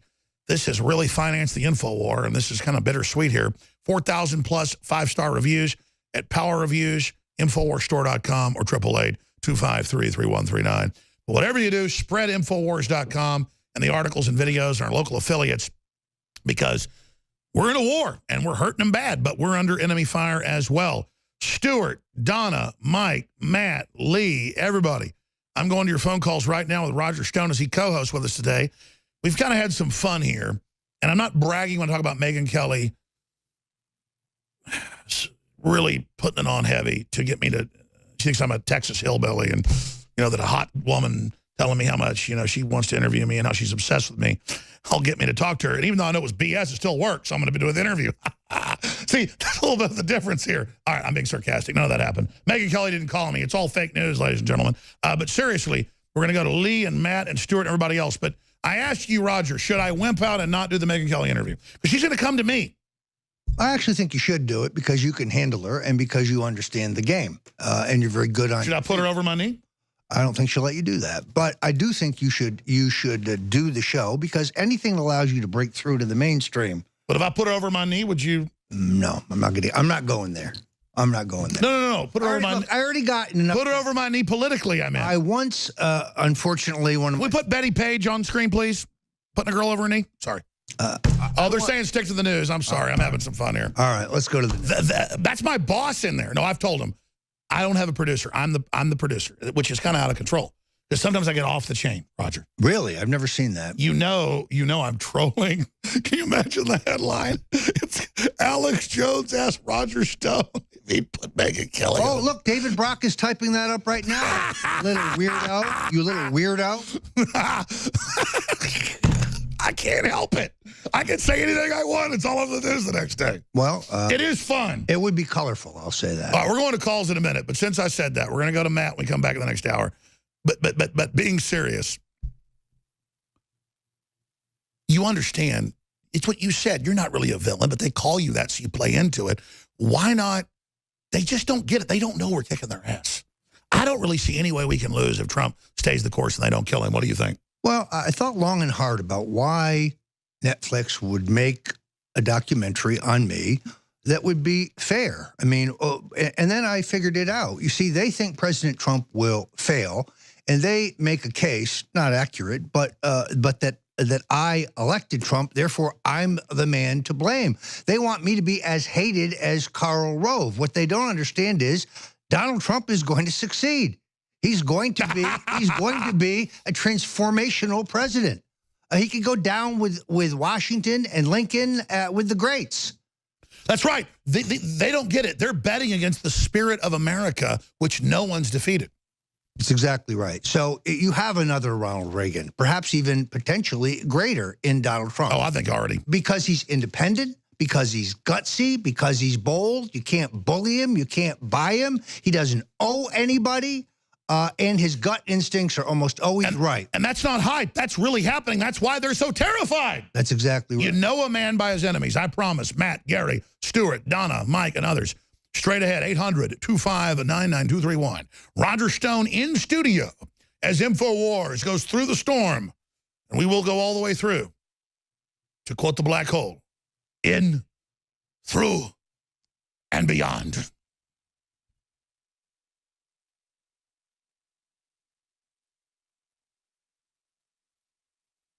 I'm glad that my crew is restraining me because we can have some fun here. Roger Stone. Roger, they made a documentary about you because you're funny, you're interesting. I mean, I don't even care that you've got all these contacts and stuff. That's like a side issue. I like you. Well, I appreciate that. Look, the best thing to come out of this is that the mainstream media ban at MSNBC and CNN has been broken. How do you like that, David Brock? Oh, yeah, you're all over TV now. So, you know, and I do think it is important to get out there in the mainstream when you have the opportunity because of the way they're, you know, censoring and trying to choke off alternative Isn't that media. a Stone rule that never turned on television? Well, let's be specific. Never pass up the opportunity to have sex or be on television. Stone's rules, which I borrowed from Gore Vidal, but it's still true. That is a Gore Vidal. It is. You know, Gore Vidal liked the show. He has a great quote where he said, "I'm not a conspiracy theorist. I'm a conspiracy realist." He knew the federal government doesn't tell us the truth. He knew you had to be skeptical of anything coming out of mainstream. You know, I think Gore Vidal would have been a Trump supporter. Seriously, the anti-establishment, all of it. He liked to wreck things. Well, the social parts of that may have been problematic, but it's possible, certainly possible. But he was that much of a rebel. He was a rebel, also a great writer. No, but I mean, Gore Vidal could do any show he wanted. He would seek out coming on my show. And then once there was this theater, I was going to interview him at it, and they wouldn't let him do it because there was a union there. And there was a union, and he said, "Screw you, I'll cancel the show." And then he went out back and did the interview out in the alley. Yeah, he was a very interesting guy. Very interesting. How did Al Gore fall far from the tree, though? Well, and the Kennedys, you know, cut him loose because he was a cousin of Jackie Kennedy by marriage, and he'd run for Congress in the Mid-Hudson Valley in New York as a John Kennedy supporter.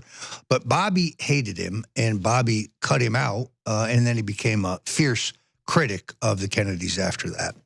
All right. Let's take the first phone call. I apologize to Matt for having him hold.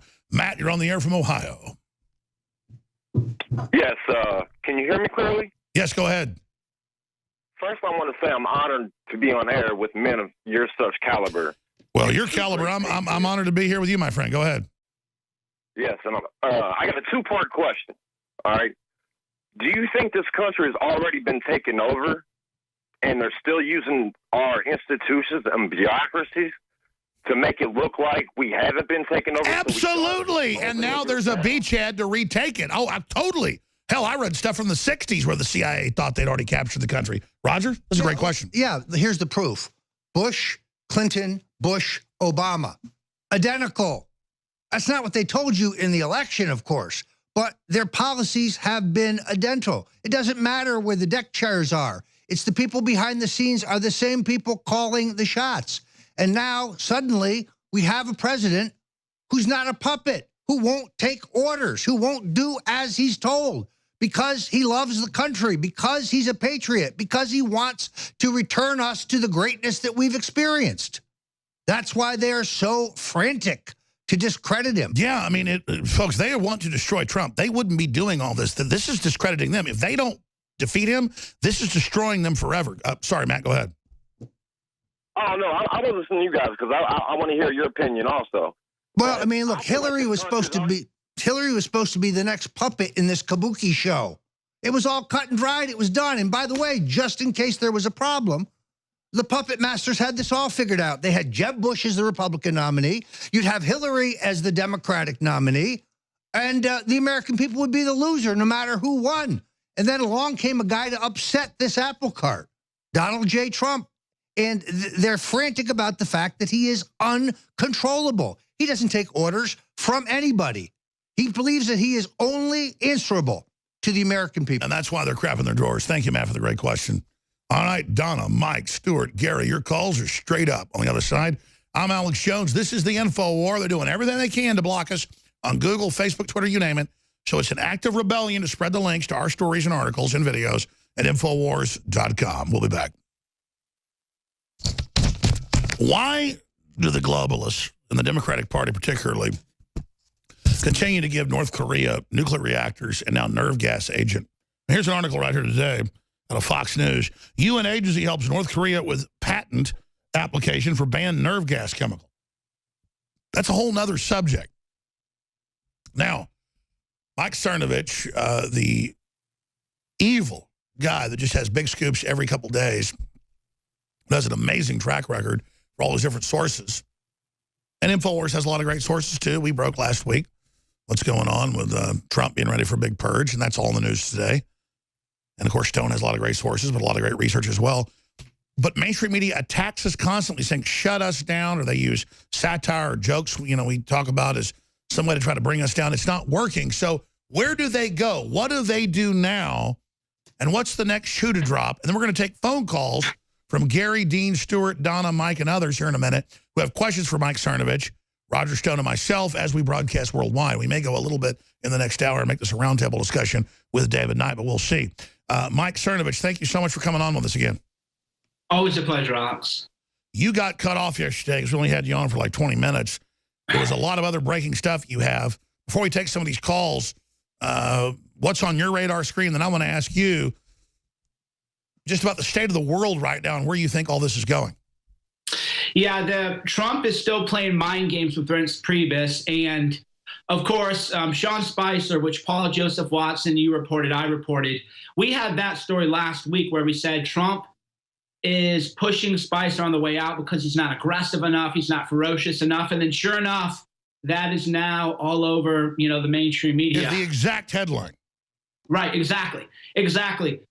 So he's looking to do a big shakeup because Trump is telling people, multiple sources have confirmed with me, he goes, why aren't you guys fighting harder? He used that exact word is, why isn't anybody fighting hard?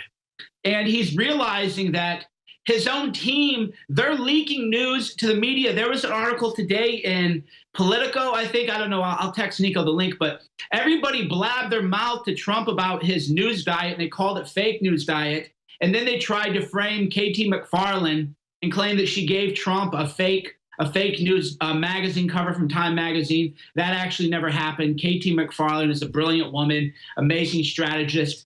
So what is happening now is McMaster planted that little detail into the fake news media to try to let Katie McFarland look bad.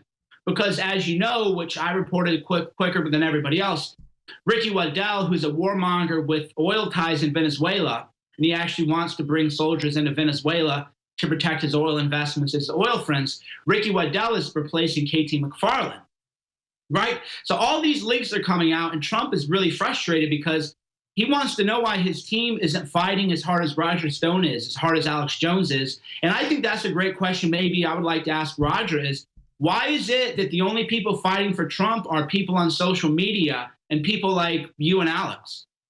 Well, it's the nature of these establishment Republicans. I mean, once they're inside the fort, that danger was always there. If you wouldn't fight for Trump when he was the nominee, why would you fight for him when he's the president? Not only that, but in all honesty, moderate Republicans never fight.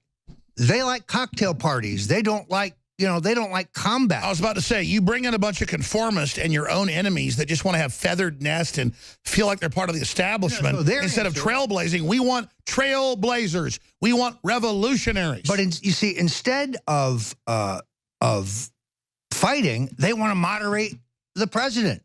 Instead of selling the product, they want to change the product. Trump is who he is. That's not. And by the way, I got to give credit to Cernovich. He was the first to say that Trump couldn't stand McMaster out of the gates, that you confirm that later by other sources. And he was the first to say McMaster just hired a new general to be his aide-de-camp without even consulting Congress or the president. It's just all this rogue arrogance where they yes-man to the president's face and then do and then do whatever they want. So here's the key. I meant to ask this question. Oh, and I have a new story too. Yeah. Go ahead. So I'll Go let ahead. you finish, but I did have something I wanted to talk about McMaster, but No, you break that, and then I'm going to bring up this thing about, because Trump listens, and others do, what he should do in the shakeup dealing with the press, because I wanted to raise that last hour, but now that we're all here, we'll do it and then go to call. So go ahead and hit McMaster, the National Security Advisor. So I talked to Roger Stone on his great podcast, The Stone Cold Truth, that Trump's plan was to get McMaster his 4th star. The Pentagon is actually dragging its feet on that. This is breaking news. They can't stand him in the Army. They don't want him back doing more active duty Army type stuff. And they're stalling the plan to give him his 4th star because I quote, multiple Pentagon sources said, McMaster is unfit to lead. That is a direct quote. So the question is, if he's unfit to lead in the Army, why is he head of the National Security Council? So that is breaking news. He was supposed to get that 4th star, but the Pentagon, multiple sources in the Pentagon have confirmed to me, said we don't want him back. Is it because he's compromised, or he always claims that he should be in command, or is dereliction of duty? Right. So they said, and this is a direct quote, McMaster is unfit to lead. He's unfit to serve. And that really, it says it all. And they're But also did they give a hint of why he's unfit? Well, he's a warmonger. All he knows is let's drop in tanks and bomb people and blow people up and destroy things. And he doesn't understand 4th generation warfare. He doesn't understand. Is that why he's always claiming he's an expert in 4th generation warfare and HUMET and capturing hearts and minds? Yeah, he is not. That's the thing, and he dismisses it. He's actually said, we don't have time for that 4th generation warfare nonsense, even though, as you know, the information war is about, hey, there's 1.5 billion Muslims in the world. That is the reality. We have to find a way to make them more like Christians, to make them more civilized. Yeah, they've got to reform. They've got to have a Martin Luther instead of us reforming and putting a jibs on. Exactly. We're not changing. So either stay in your desert hellhole or stop killing us. Go ahead. Right, and the flip side of that is we need to quit blowing up their homes too, because that is only going to ferment more. Well, that's violence. the globalist plan, is to stir them up. That's exactly right. right. That's what McMaster is doing. Is he wants to go in, blow people up, destroy their lives, then you create a refugee crisis, then you say we have to let them in. Which the UN uses, which is a UN plan. Right, exactly. Then we have to let them in, and they say, oh, how can we not let them in? These people are suffering. Well, if we had never blown up their countries like McMaster wants to do, so we need to focus more on propaganda, psyops, telling these making them more moderate. Psyops promoting real free market and good stuff, soft power, psyops that are truthful, the ones that work. Yeah, let's just go in there and give them Coca-Cola. I mean, the point is that they need to understand that we have a better mousetrap, that their lives would be better if they opened the door to a relationship. For the first time, we have an enemy, unlike any we've ever faced, who are prepared to kill themselves. But more importantly, will kill us if we don't see things their way. That's outrageous. How does a Council on Foreign Relations member like McMaster get this job to begin with? There's the real. Well, let's expand. It's worse than that. It's worse than that. Brilliant. They've decided. We should bring them Coca-Cola. We should, instead of bombing them, we should drop the best of American capitalism to them. Refrigeration. iPads. Right? Give them refrigerators. That's going to do way more than drop bombs on them. Drop refrigerators on there. Then they realize, oh, hey, this is actually pretty good. Why don't we build our homes up? Let's go further. Let's go further. Let me stop. Because the globalists in their own writings admit they want to put the most radical Muslims in to destabilize things, then use them as a force to bring down the West and bring in a police state in a response to them. So it's an anti-civilization killing system. That's what globalism is. It's not like the elites are dumb bringing in uncompatible radical Muslims. The Arab Spring by Google and Facebook and Twitter and the elites and the liberals was their Arab Spring that Al Gore said he wanted here. They're going to use the Muslims as their shock force. That's the issue. But really the question is, does McMaster understand that Donald Trump was elected president as a non-interventionist? Does anybody around him understand what he ran on? McMaster and Mattis are in there advocating 150,000 troops be put in right after the surgical strike. That would have been the functional end of Trumpism as we know it. I don't think these people know what he ran on. I totally agree. I want to take calls. I don't want to lose the forest for the trees. But at the bottom of the hour, we're going to get into what should Trump do at his shakeup with the press. Instead of saying get rid of press conferences, just have your own press announcements and don't even have press there. Instead of having a written statement, have it a person talks, you have a presentation, you have videos like InfoWars would do. Imagine if the president did this. The president does fireside chats twice a week so he doesn't get overwhelmed. They do press conferences every 2 weeks. But then they have informationals, not just with, you could still keep people like Spicer on, but you'd also then bring in Huckabee or you bring in Guilfoyle, and then you'd have people whenever they're ready with a key point on Twitter, on Facebook, on YouTube, on whatever, and with briefings to hit them where we're hitting them. They've got to tune into us. We totally take it away. You don't just ignore them or say, oh, you're so fake, you're so adversarial, we're not going to have these meetings now with you. You just have meetings 24 hours a day and annihilate them. I guarantee you within 7 days, if I had that pulpit, it would be devastation for the enemy. I would lay out all their lies. I would annihilate their frauds. I'd say who owned them. I would go over all the facts. I would list what the president did and how they're trying to stop that message. It would be victory. Well, because it needs to be proactive. That's the whole problem with their communications shop. They're so hung up taking in the incoming attacks on Trump and trying to pair. They've got to get on the offense instead of the defense. Exactly right. Cernovich, can we do this network? Just one more. I'm not going to do any more for the whole week, I promise. We'll skip this break. We'll have more time to take calls. But Cernovich, you were trying to jump in there. We'll do it at the bottom of the hour, I promise. It's all organized. I want to take some calls right now. But I'm telling you, it's not like we're just saying this. Little ragtag operations, we're devastating them. The president already sees half his supporters at rallies or InfoWars. If he already knows what you're doing and what Roger's doing. If he simply gets out of defense and goes on offense, it's over. Well, I actually told my wife's parents they watch Get Me Roger Stone because they always go, what is it that Cernovich does? Why do I see him on my Facebook feed all the time? Why does everybody who knows me at the bank say, hey, how's Michael doing? What's Michael doing? So they actually watched Get Me Roger Stone because we were all there together, but we were like in a parallel world at the time. We hadn't united and joined forces where we were at the RNC covering the course of protesters were fake. You were there at the megaphone. Black Lives Matter was attacking you. Think about what we do. 3 men, and of course, with all the people listening in and helping, we don't have $1 billion. Could you imagine if we had $1 billion budget, even $100 million budget, the kind of devastation that we would have? Yeah, no, we're living off the land, and Google has got billions of dollars with which to crush. And the audience needs to know the empire is striking back. We blew up the Death Star. We're now under attack. If you simply support us now more than ever and take action yourself, we're going to win.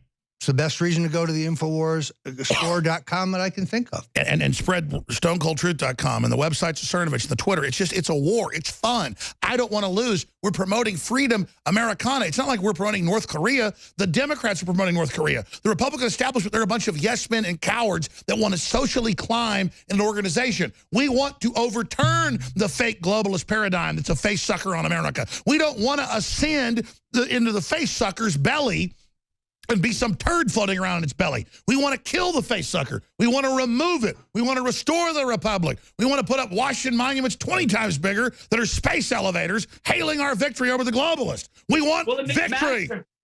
McMaster had even said, and I broke that story, that he's trying to remake the NSC to Democrats. So we called it Make the NSC Democrat again. He had said we need to, I quote, professionalize the National Security Council, and that will mean bringing in more Democrats and liberals. So what they're doing is they're pulling the security clearances of pro-Trump people, and they're bringing in more Democrats, bringing in... Yeah, they're circling the wagons, telling Trump, we'll compromise, we'll let you make America great, and we'll let you cut taxes, when all they're doing is preparing his destruction like a bunch of senators stabbing Caesar to death in the Senate.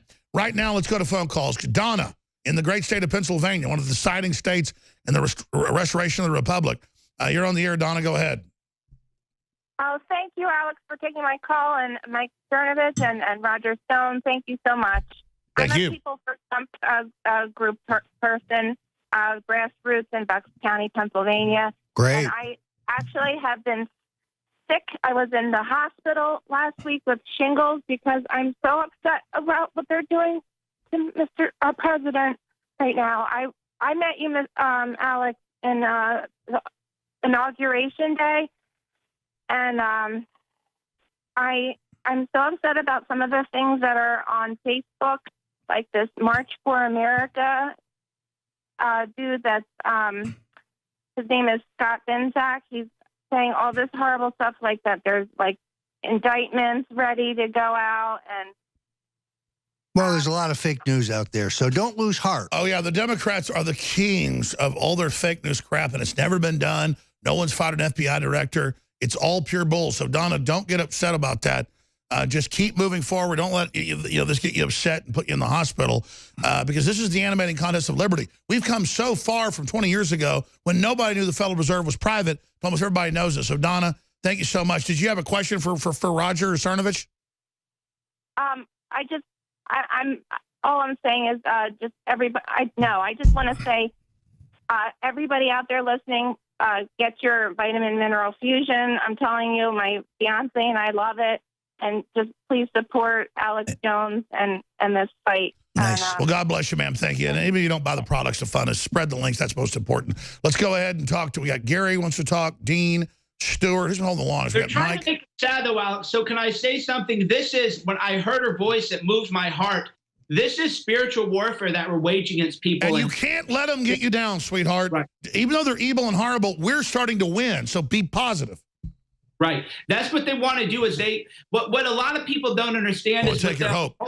With the occult magic that they believe in, it isn't enough that they win and they get more money and they get more slaves and they can buy more children from Haiti. That isn't enough. They want to destroy your spirit because they're death eaters. They are a death cult. So that is why you have to take care of yourself, keep your spirit high, pray. That's it. They're meditate. like sin eaters, but they just live off of it. Right. So they want you if they get you down, and that's why they're trying to drive InfoWars into bankruptcy and trying to ruin Alex's. It isn't enough that they have everything. They want to see people grovel in destitute. That's why they want North Korea or Venezuela. They want you poor. That's their religion. While they claim they love you all day and you grovel to them, they gravitate to the most poorest populations they can get to control. Great points. Okay. This is the outrageousness of the story of the Bushes and the Clintons. While their policies made America weaker and made the people poorer, they and their cronies have made hundreds of millions of dollars. These are crony capitalists. These are thieves, is what they are. We're going to take a ton of calls. There's a caller I was about to go to just hung up. We're going to go to Stuart. We're going to go to Mike. We're going to go to everybody right now. Stuart in Canada, you're on the air. Thanks for calling. Hello. I do hope I'm coming through clearly because it's such an honor to be on this. It's an honor to talk to you, brother. Go ahead. Well, great. I just got to say how much I love the whole InfoWars team. Humanity has hope because of you. And also every InfoWarrior out there listening. And to Donald Trump, now's the time to double down.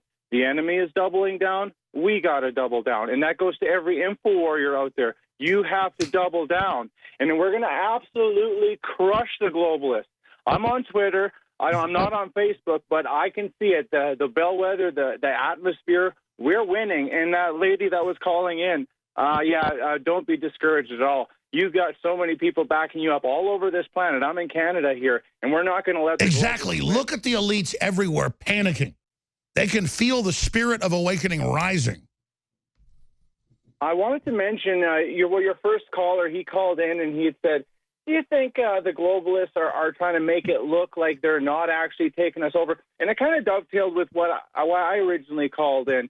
I might be, I hope I'm not semantical in saying this, but I've never liked to use the term the New World Order just because Bush Sr. used that. And I always wondered, why would he go on national television and say the New World Order? You know, when it's like, when I'm thinking, doesn't this go back to the Roman Empire? And what did happen to the Roman Empire anyways? And so I look at this as it's not the new world order, it's the old world order. And this is the old games that they've always played. And yes, they did hijack America to another caller. Exactly. The true renaissance is the real new world order of human empowerment, so they create a false new world order. Sorry. But the reason that George H.W. Bush popped out and said that is he's always had this propensity to read the stage directions. He's not Ronald Reagan. He was never very talented. So you might remember when he went to New Hampshire and a sour economy, one of his handlers said, well, the main reason we're going up there, Mr. President, is to tell people that you care. He gets on stage and he says, message, I care. And he sits down. The guy had no talent. He had a tin ear. Still does. And he blurted it right out. The new world order. There it is. Well, Stuart's an exciting caller, and come back with a comment on that, Stuart. But Mike Cernovich, this is what you were just hitting on. We're not just cheerleading here. The globalists are panicking. The paradigm is shifting. Incredibly positive things are happening. They're hitting us with everything they've got to tell us we're losing because it's the opposite. Exactly. It's a psyop they're running on the people. That's why they closed comments. That's like why they want to ban InfoWars from YouTube and Google and Facebook and everywhere else, because people want to feel connected and they want you to feel isolated and alone. So you got to realize it was all the psyop. I mean, I was with Alex in Austin. Everywhere we went, people are like, oh, hey, Alex, hey, Cernovich. You know, at the RNC, everybody's like, hey, Roger. We're recognized. And again, that isn't to brag. I don't care about fame. None of us It's care to let folks know it's a bellwether of the success that we're not alone. Exactly. I go to the bank, actually, and one of the bank managers goes, Cernovich, man, how are you? I read your stuff all the time. I was at a Mother's Day thing, and one of the wives of a cousin, I can't remember who she was, but she was a relative and in-law, and she goes, oh, yeah, my clients are a big fan of yours, and they're the sheriffs, right? So the police are on our side. So don't be dismayed. Don't let them. Sure, the police aren't perfect. They're just like people everywhere, and they get given globalist orders that are wrong. But on average, I'm just saying this is true. The cops know what's going on. They research stuff. They know how the media lies, and they're aware there's an attempt to absolutely shut this country down. Well, why shouldn't they be awake? They know George Soros that hates us is literally funding groups that say kill the cops randomly. Well, so, I mean, you know, that's a no-brainer. And the cops better be awake. They better be awake. They listen to this while they're patrolling. They listen to this live streams and Periscope and everything while they're doing their patrol. Sure, but let's just be honest. We better be awake. The cops better be awake. What does that say about the public that isn't? That's scary. I mean, you better be awake now, right, Mike? Stay there, Stuart. Going to finish up with you. Then Mike. Then Dean, then Gary's, then Zach. We're going bam, bam, bam. Your questions, your comments, straight ahead with Mike Cernovich and Alex Jones. We're going to hit more on the media, too. What does Trump need to do? You're listening to The Alex Jones Show. In your hearts are inscribed the values of service, sacrifice, and devotion. Now you must go forth into the world and turn your hopes and dreams into action.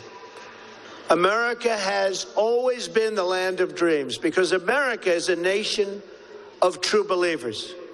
When the Pilgrims landed at Plymouth, they prayed. When the founders wrote the Declaration of Independence, they invoked our Creator 4 times. Because in America, we don't worship government, we worship God.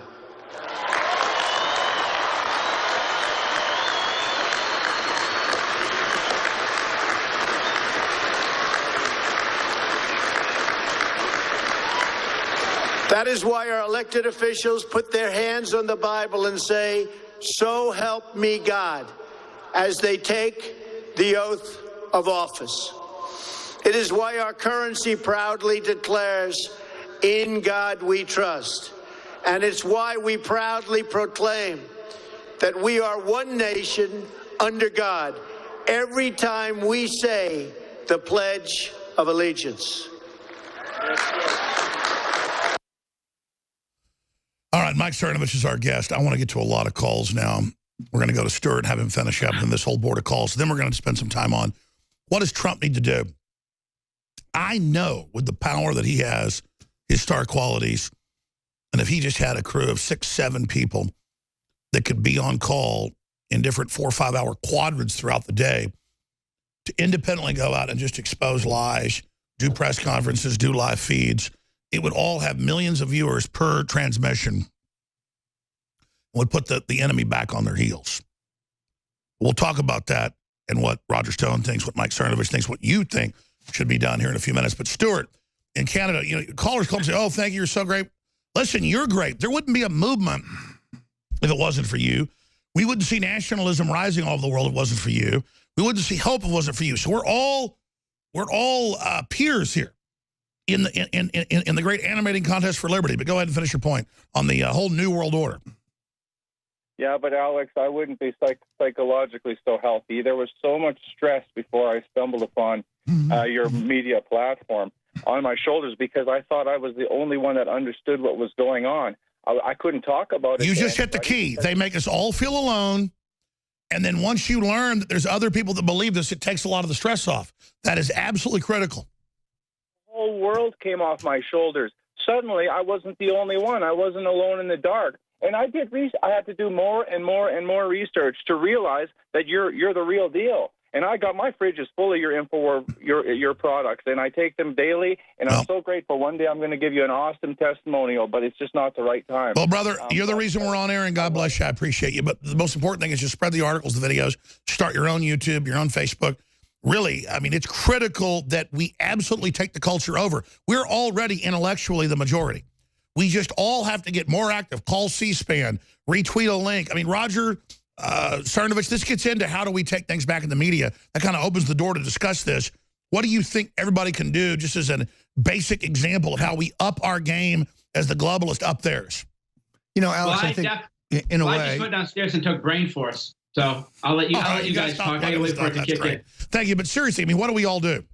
Look, I think that history has repeated itself here. Until Richard Viguerie came along and invented essentially direct mail advertising in a political form in the 70s, conservatives and liberty-minded folks couldn't contact each other. We didn't have media outlets. The New York Times, CBS, they were all against us. Now the internet has really fueled the revolution. So they had air superiority. They're in trouble. Right.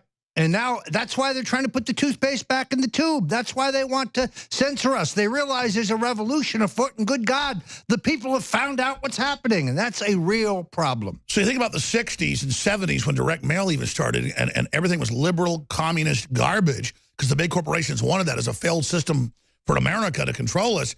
Now they're so far behind the 8 ball, we should be way more positive if you look at the scheme of time, but now they get how much trouble they're in. They want total authoritarianism now. They want to put it all back in the tube now. They can't.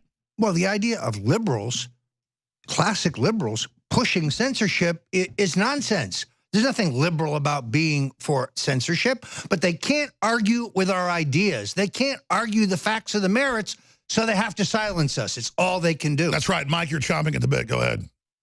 Well, you know, that is why I offered to donate $100,000 to an A-rated charity of Keith Olbermann, who talks the big game, to debate Alex Jones, neutral moderator. We could fill a stadium, sell tickets. By the way, I didn't know you did that. We could raise millions. I will debate anybody. I will debate Charlie Rose. I will debate Keith Olbermann, any of them without teleprompters. That's a great idea. I didn't know you'd done that. Although Olbermann would have to take off his tinfoil hat, because these conspiracy theorists like him, they really bother me. Left-wing conspiracy theorist. Well, that's why they're afraid to debate us. Louise Minch actually challenged me to a debate, and I accepted. She backed down. Sam Harris. Yeah, why do they always back out? Why can't they actually debate live? Because they know that if they'll lose. I mean, you can't shut us up. We don't. We want live. Why are they all so scared? Who are they?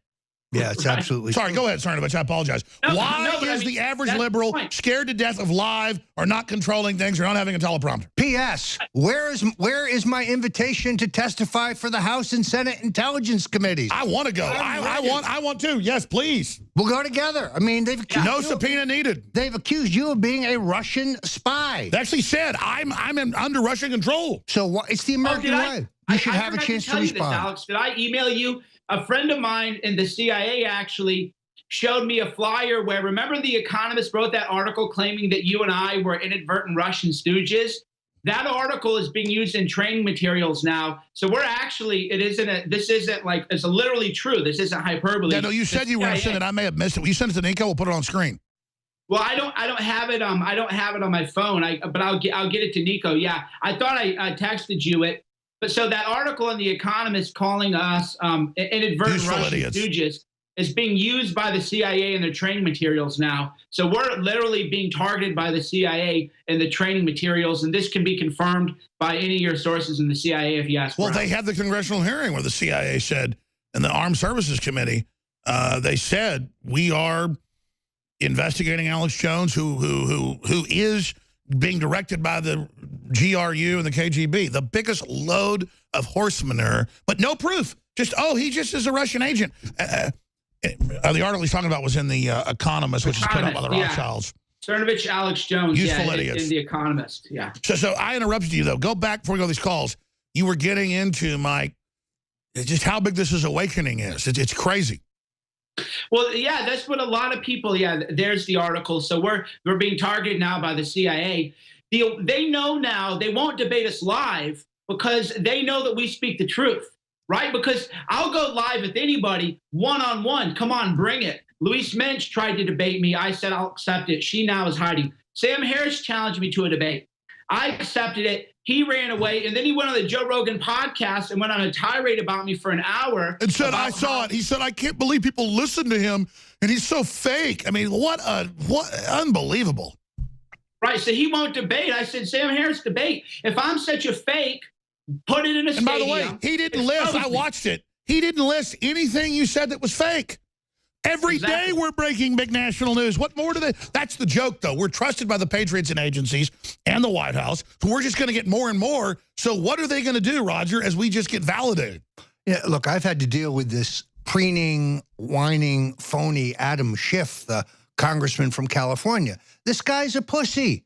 He's the kind of guy who likes to punch and run. I mean, let's have it out. You've called me a traitor. You've called me a Russian agent. You did it on national TV. Even though you were well known for rounding up Russian agents in Washington. I mean, look, it's an outrageous. But this guy thinks he's going to the U.S. Senate. Guess again, pal. I just can't believe that they literally think when the Democrats are famous for being in bed with the Russians. They're the ones who are soft on communism, not us. Well, now we're not big enemies with Russia because they're getting more free markets. Sorry, Mike, go ahead.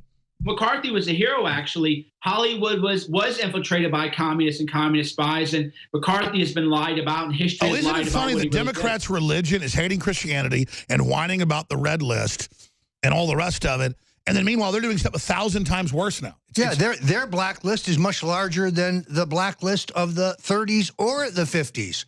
Censorship is a tactic of scoundrels. Stalin, Hitler, those are the only people who want to silence them. Let's have a debate. See, I'm against, I think every left-winger should have full access to. How do they think with America's tradition that they're going to kill free speech? They may have brainwashed zombies at colleges that howl and scream if they see a Trump sign, but those people are basket cases that'll end up being institutionalized. Literally, they're only sabotaging themselves. Their new intelligentsia, because they want such a brainwashed bot, is literally someone that can't wipe their own rear end. We're inheriting the world because the globalists gave their own people lobotomies. Actually, Cernovich, it's almost like it's a conspiracy by elites that are patriots to sabotage this. Because sometimes I sit back and look, I mean, we're going to win. Well, I joke that Louise Mensch is actually on my payroll because she has done way more to discredit the left and make them look so kooky. All these bizarro conspiracy people on Twitter, their conspiracy theories.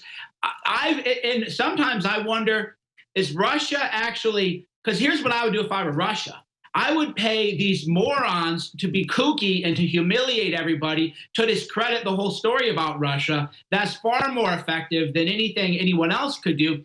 So I'm very grateful for attack Roger Stone, Alex Jones, Ron Paul, Donald Trump, Mr. America. Call us Russian agents, then any criticism of Russia is seen as clownish. Yeah, look, this is the conspiracy theory of all time. This is the left-wing mainstream media conspiracy theory.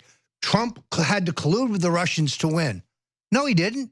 And there is no evidence. No, you ran a corpse, Hillary Clinton. Right. I mean, there's just no evidence to this. And they continued. All right, I got to take phone calls. This is all riveting. And I know, and I love, soon he'll have his own show 3 hours a day, but I know he gets all prepared for his hour, then I run over it. But we're going to bring in from the other studios, you can pop in. Also, we're going to have a break too, but a few minutes of the next hour with David and I to take calls as well. But look, we're going to go to Mike, Zach, Jane, Dean and Gary. But first, let's go ahead and go to Dean in Wisconsin. He has a question for Roger Stone. Go ahead, Dean. Hey, Alex. I just want to say about purging the government. Trump should just go to each department and just fire everyone and bring every low-level patriot up into the, all the... No, I totally agree, but they scare him with train wrecks or government shutdown, so he wants to be judicious. He wants to be smart about it, but then but that's a great question. How do we accelerate the purge? Thanks, go ahead. Look, I actually think the caller's exactly right. First of all, he needs a hatchet man. He needs somebody who'll go into each department and determine who those who are disloyal are and terminate them. He also needs a political operation in the White House that finds and vets Trump supporters. People with experience, people with government experience, people with proven capability who come out of the campaign. Which is everybody mid-level in government seems to be for Trump because they love the country.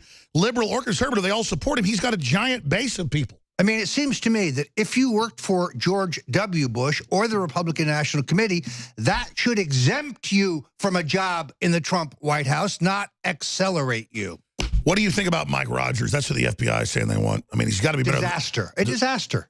I mean, Donald Trump needs an FBI director who is loyal to Trump's vision for the country. First of all, Mike Rogers said that Donald Trump was not surveilled at Trump Tower. Sure. What about Trey Gowdy? Trey Gowdy would be spectacular. I noticed on Fox this morning he was not on the list.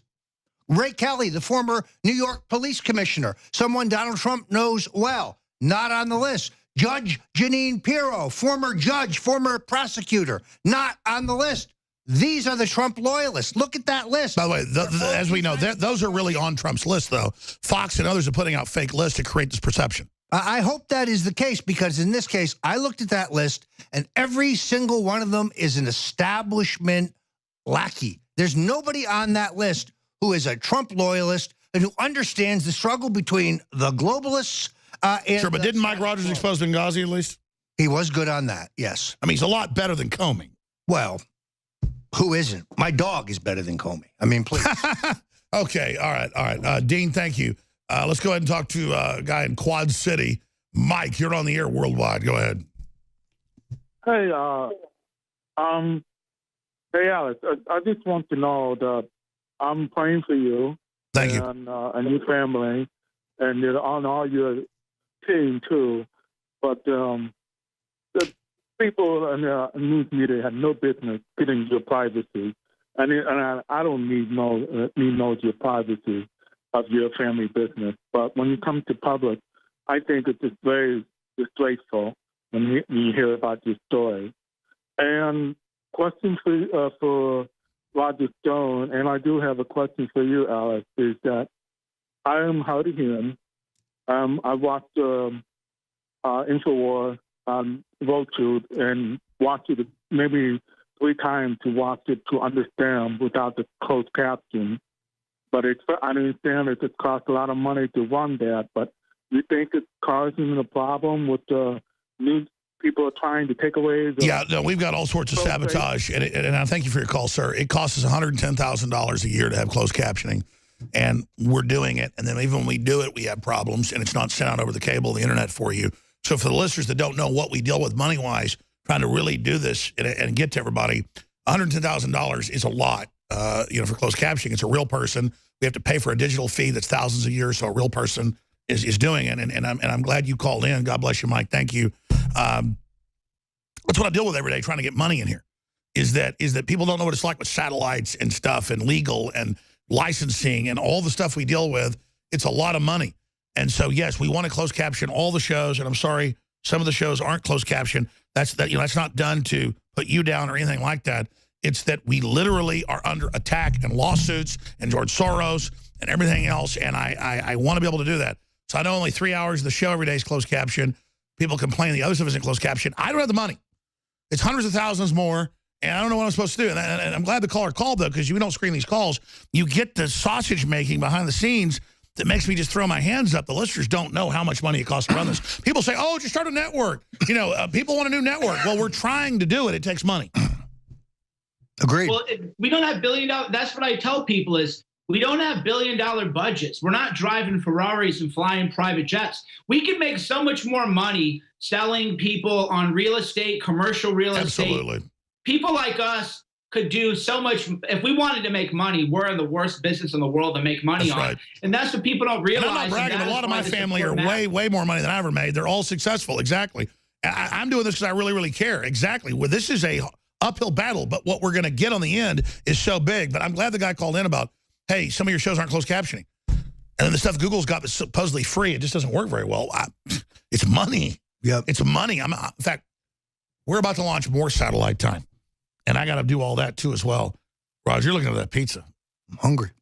More calls straight ahead. Thank you, Mike. We're going to go to Gary and Carlos and Jeanette and Zach. This is such a big topic. We'll do a little bit of radio in the next hour and take more of your calls and hand the baton to David Knight. So we'll go to Gary and everybody that's holding her in a moment.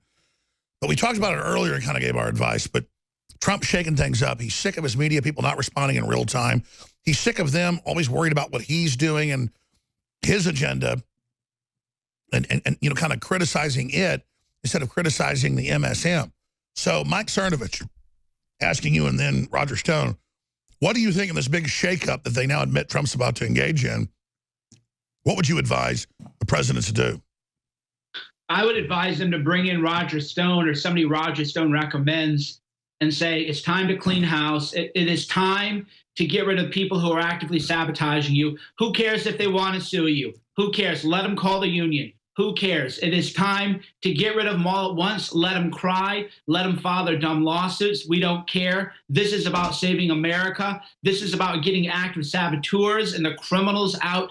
So he needs to bring in somebody willing to do whatever it takes. That has to be Trump's motto. No, right I agree. now. And he starts, let me ask you about this. He starts a couple days a week or more, the fireside chat with graphics showing you his, people love it to be top rated. He goes on the offense with his agenda. He has people that are 24 hours a day doing press announcements. Sure, have the press a few days a week in the room with you, but it's about your agenda. You're putting your ideas out, not just written like the president said, but you've got people out there out front. We'll dominate the whole cycle. We'll win. It's a no-brainer. He must do it. What's holding that back, Roger? Look, based on his history of getting phenomenal television ratings, I think you've hit on the solution here. A weekly report to the American people that is unfiltered by the mainstream media would be enormously successful. So Donald Trump's report to America. The two things I would do additionally to a total White House staff shakeup is I would direct the Assistant Attorney General for Antitrust to begin immediately reviewing the activities of Google and Facebook and Yahoo and Twitter. And That's the true offense move because they're openly doing it. We've caught them. Cernovich got the documents. So, I mean, that, and then, frankly, I would ask, I would direct Attorney General Jeff Sessions to convene a grand jury and to bring Bill and Hillary Clinton and Kelsey and everybody else involved in the criminal enterprise of the Clinton Foundations in front of the grand jury. That would energize the base. So indict the criminals. Weekly fireside chat. Don't worry about the production. Just get it done. At the same time, right. Daily vlogs. That's the whole point is he needs to bring it to talk to somebody like you and say, hey, I want to do, Trump needs to do a daily vlog. Here's what we did. Here's where I visited. He needs to manage his content and his press strategy. He needs to do what brought him to power. Which is, if you go to chargehillaryclinton.com, we're trying to amass 1 million signatures to send to the president on a petition saying, indict Hillary Clinton. Direct your attorney general to convene a grand jury. No person is above the law. Well, that's the good news. What's your inside baseball on that now that he's getting rid of this puppet that was in bed with the Clintons and HSBC and you know everything else? What's the word, Cernovich? What's the word then Stone on lock her up? Well, I just sent an article to Nico and Politico, which is it's called How Trump Gets His Fake News Diet. But the real insight to there is Reince Priebus is outed himself as the leaker now because the whole point of the article is, oh my God, all these people in the White House are giving Trump fake news. In other words, our news. And I'm the great guy, Reince Priebus. So Trump now knows he has confirmation Reince Priebus is the leaker. You know, let's stop right here. This is why I'm horrible, but I'm good at the same time. I'll have the biggest news. I'll just throw it out like it's nothing, or I'll never get to it. I talked to you today, and I said, are you ready to release the leaker? And you said, screw it, let's do it. then he separately just releases it. And it's like this huge, big media announcement. And we just let it out like a you-know-what in church. So let's come back, take calls a little bit, build this up, and then we're going to release the details of Reince Priebus, who is the spy, who is the operative. Wow, was against Trump in the campaign. Never Trump, destroy Trump, try to take the delegates away. Wow, I'm so surprised. I just can't believe it.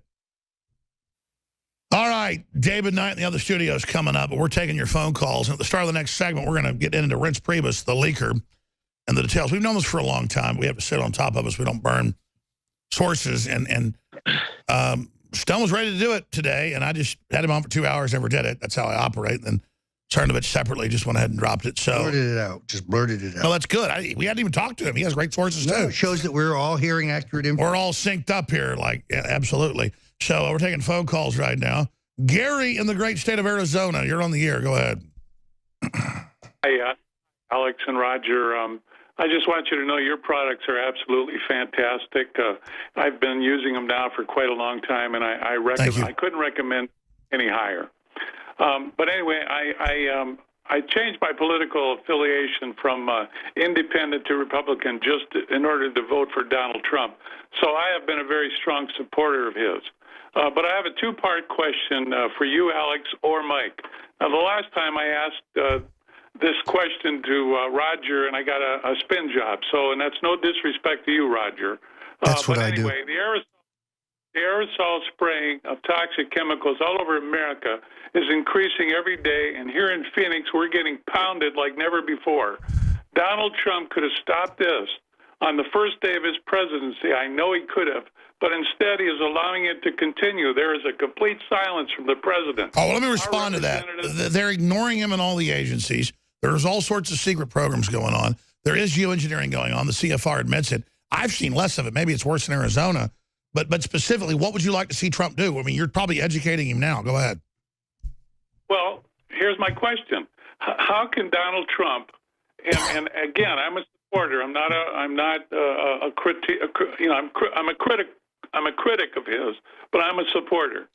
But how can Donald Trump have any hope of making America great again when he is jeopardizing the health and welfare of his fellow Americans? So you're talking about, here's the deal, you're talking about... Why do you assume that he knows about it? It's deep state, man. Why do you assume that he knows about it? Do you think maybe someone on the White House staff has told him about this? I've got a building next to me full of crew members that I only go to like once a week. I don't know what they're doing 100 yards from me. Go ahead, sorry. No, but look, the president, any president, every president lives in a cocoon. And Reince Priebus has sought to control flow of information. The president told Anthony Scaramucci he wanted to see him this week. Yet Reince Priebus keeps knocking him off the president's schedule. So let's expand the question the listener's really asking then. How do we get Trump out of his cocoon? Well, he needs a staff change. I mean, if he is not getting in his daily news briefing, Breitbart, InfoWares, Daily Caller, Cernovich, then something's wrong. Those who are complaining that he is getting those things, what they're complaining about is they haven't been able to keep them out. Well, like you said, he didn't understand that they're blocking for months all his positive Twitter comments. He's noticed that. He's like, where's all my people? And because he didn't even understand, they're only giving him the negative stuff. That's exactly right.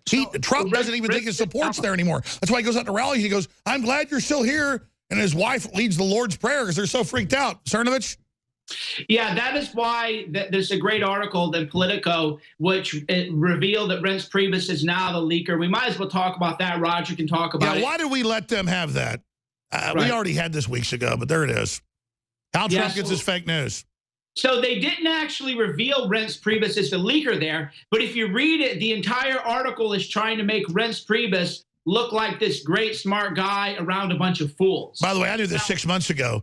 Bad idea. Reince Priebus and others run into the president with the printouts they want to. Yeah. Look, I'm going to be honest with you about this. I really am. I've had it up to here with Reince Priebus. This guy is, he is a malevolent midget is what he is. He did not want Donald Trump to become president. He shifted campaign funds in Pennsylvania from Trump, $750,000 to Pat Toomey. He did the same thing in Virginia in an attempt to undermine us at the last minute. He cannot be trusted. Let's come back and talk more about that. Stay with us. This is key. All right, so Gary brought up secret government projects, and we've already documented that the State Department is just completely ignoring what the president wants. Every other agency, he's throwing fits. He's about to have a purge. He says that there's all sorts of stuff going on he's upset about. But I hear you. I'd like to see geoengineering and secret programs exposed. But I think, Gary, that Roger Stone and Mike Cernovich kind of answer your question. Before you called, the theme of this is Trump's being ignored. Does that make sense? Yes, but in the meantime, I think the American people are being ignored. I mean, I think it's up to us to get a hold of through C-SPAN and TV and radio and rallies and messages and, paper airplanes we throw over the wall at the White House. We need to get the message to him. It's up to us. Candidly, the president gets more of his news through television than he gets through. That's the problem. Even mainline Republicans, they still watch TV. He's 70 years old. He does get some news on the road. Well, let's talk about it. Let's put the Politico article. Thank you, Gary. Let's put the Politico article up and actually get Cernovich to comment on it, then you. Go ahead. Right, so the Politico article is a Reince Priebus leak job to try to make it so that Trump won't read us anymore. So the whole article spin is that freedom fighters are giving Trump truthful information from people like us, and that this has to stop, and Reince Priebus is mad. Are we in this story? No, we're not, fortunately, but they the point is that they want to keep us out of Trump's news diet. Reince Priebus is, because Reince Priebus is really nervous now because... Well, we already know that. When Trump gets to call people, Priebus is like floating around on the phone line, reportedly. Yeah, no, and when the president has meetings, Priebus is always in the meeting. So how can you run the government when you're spending all the time trying to... Why does Trump let him be in the meetings? You're like, you're there, and then Priebus is there in the corner going, Well, the president does occasionally turn to him and say, did you get that down right? It's treating him like a secretary. Look, this guy is no Bob Haldeman. He's no Jim Baker. He's not even an Andy Card. He is so over his head in terms of capability. It's a joke. He's just... But the establishment likes him because he leaks like a sieve. He should... let's appoint him ambassador to Ireland and get rid of him. The president would be better served by somebody who is loyal to Donald J. Trump. I could name 3 people who are more than capable of doing this job. How close is Priebus? My sources say that Trump's deciding, but he really wants to blow him, Spicer, and a bunch of other people out the airlock. From your intel, who is on the chopping block? I think Spicer's in desperate trouble. One thing about Donald Trump is he doesn't like to be pushed. When you push him, he resists. He does not like to be told to do things. Perfect example, David Duke. Of course you would throw David Duke over the side the first time his name came up. He'd done it a decade before. He had done it before when I was working for him. Just somebody said, hey, KKK David Duke, oh, I hate him. Because the media insisted that he do it, then he resisted, and then, of course, he ultimately did it. There's no value in having a David Duke around, and Donald Trump has no truck with racism or racists like Duke. But it's a perfect example of pushing him into a corner. So at the end of the day, he's going to have to clean house to save his presidency. There's no question about that. So he is in a crisis. He's got the people, he's got the agenda, he's got the truth behind him, but he's surrounded by traitors who don't want to compromise, who don't want him to work with them. They want to mount his head on the wall. Well, or they want to moderate him, which means emasculate him. Well, I just see how his own people bitch when he does stuff. He's the president. You're not. Why did you think, I think it's the cherry on top with the nut sprinkles, why did he hide in the bushes? Why did Sean Spicer last week hide in the bushes? He really was. Because I don't think he wanted to go out there and defend the President of the United States. What was the great quote I read the other day from a White House staffer who said, oh, my God, what has he done now?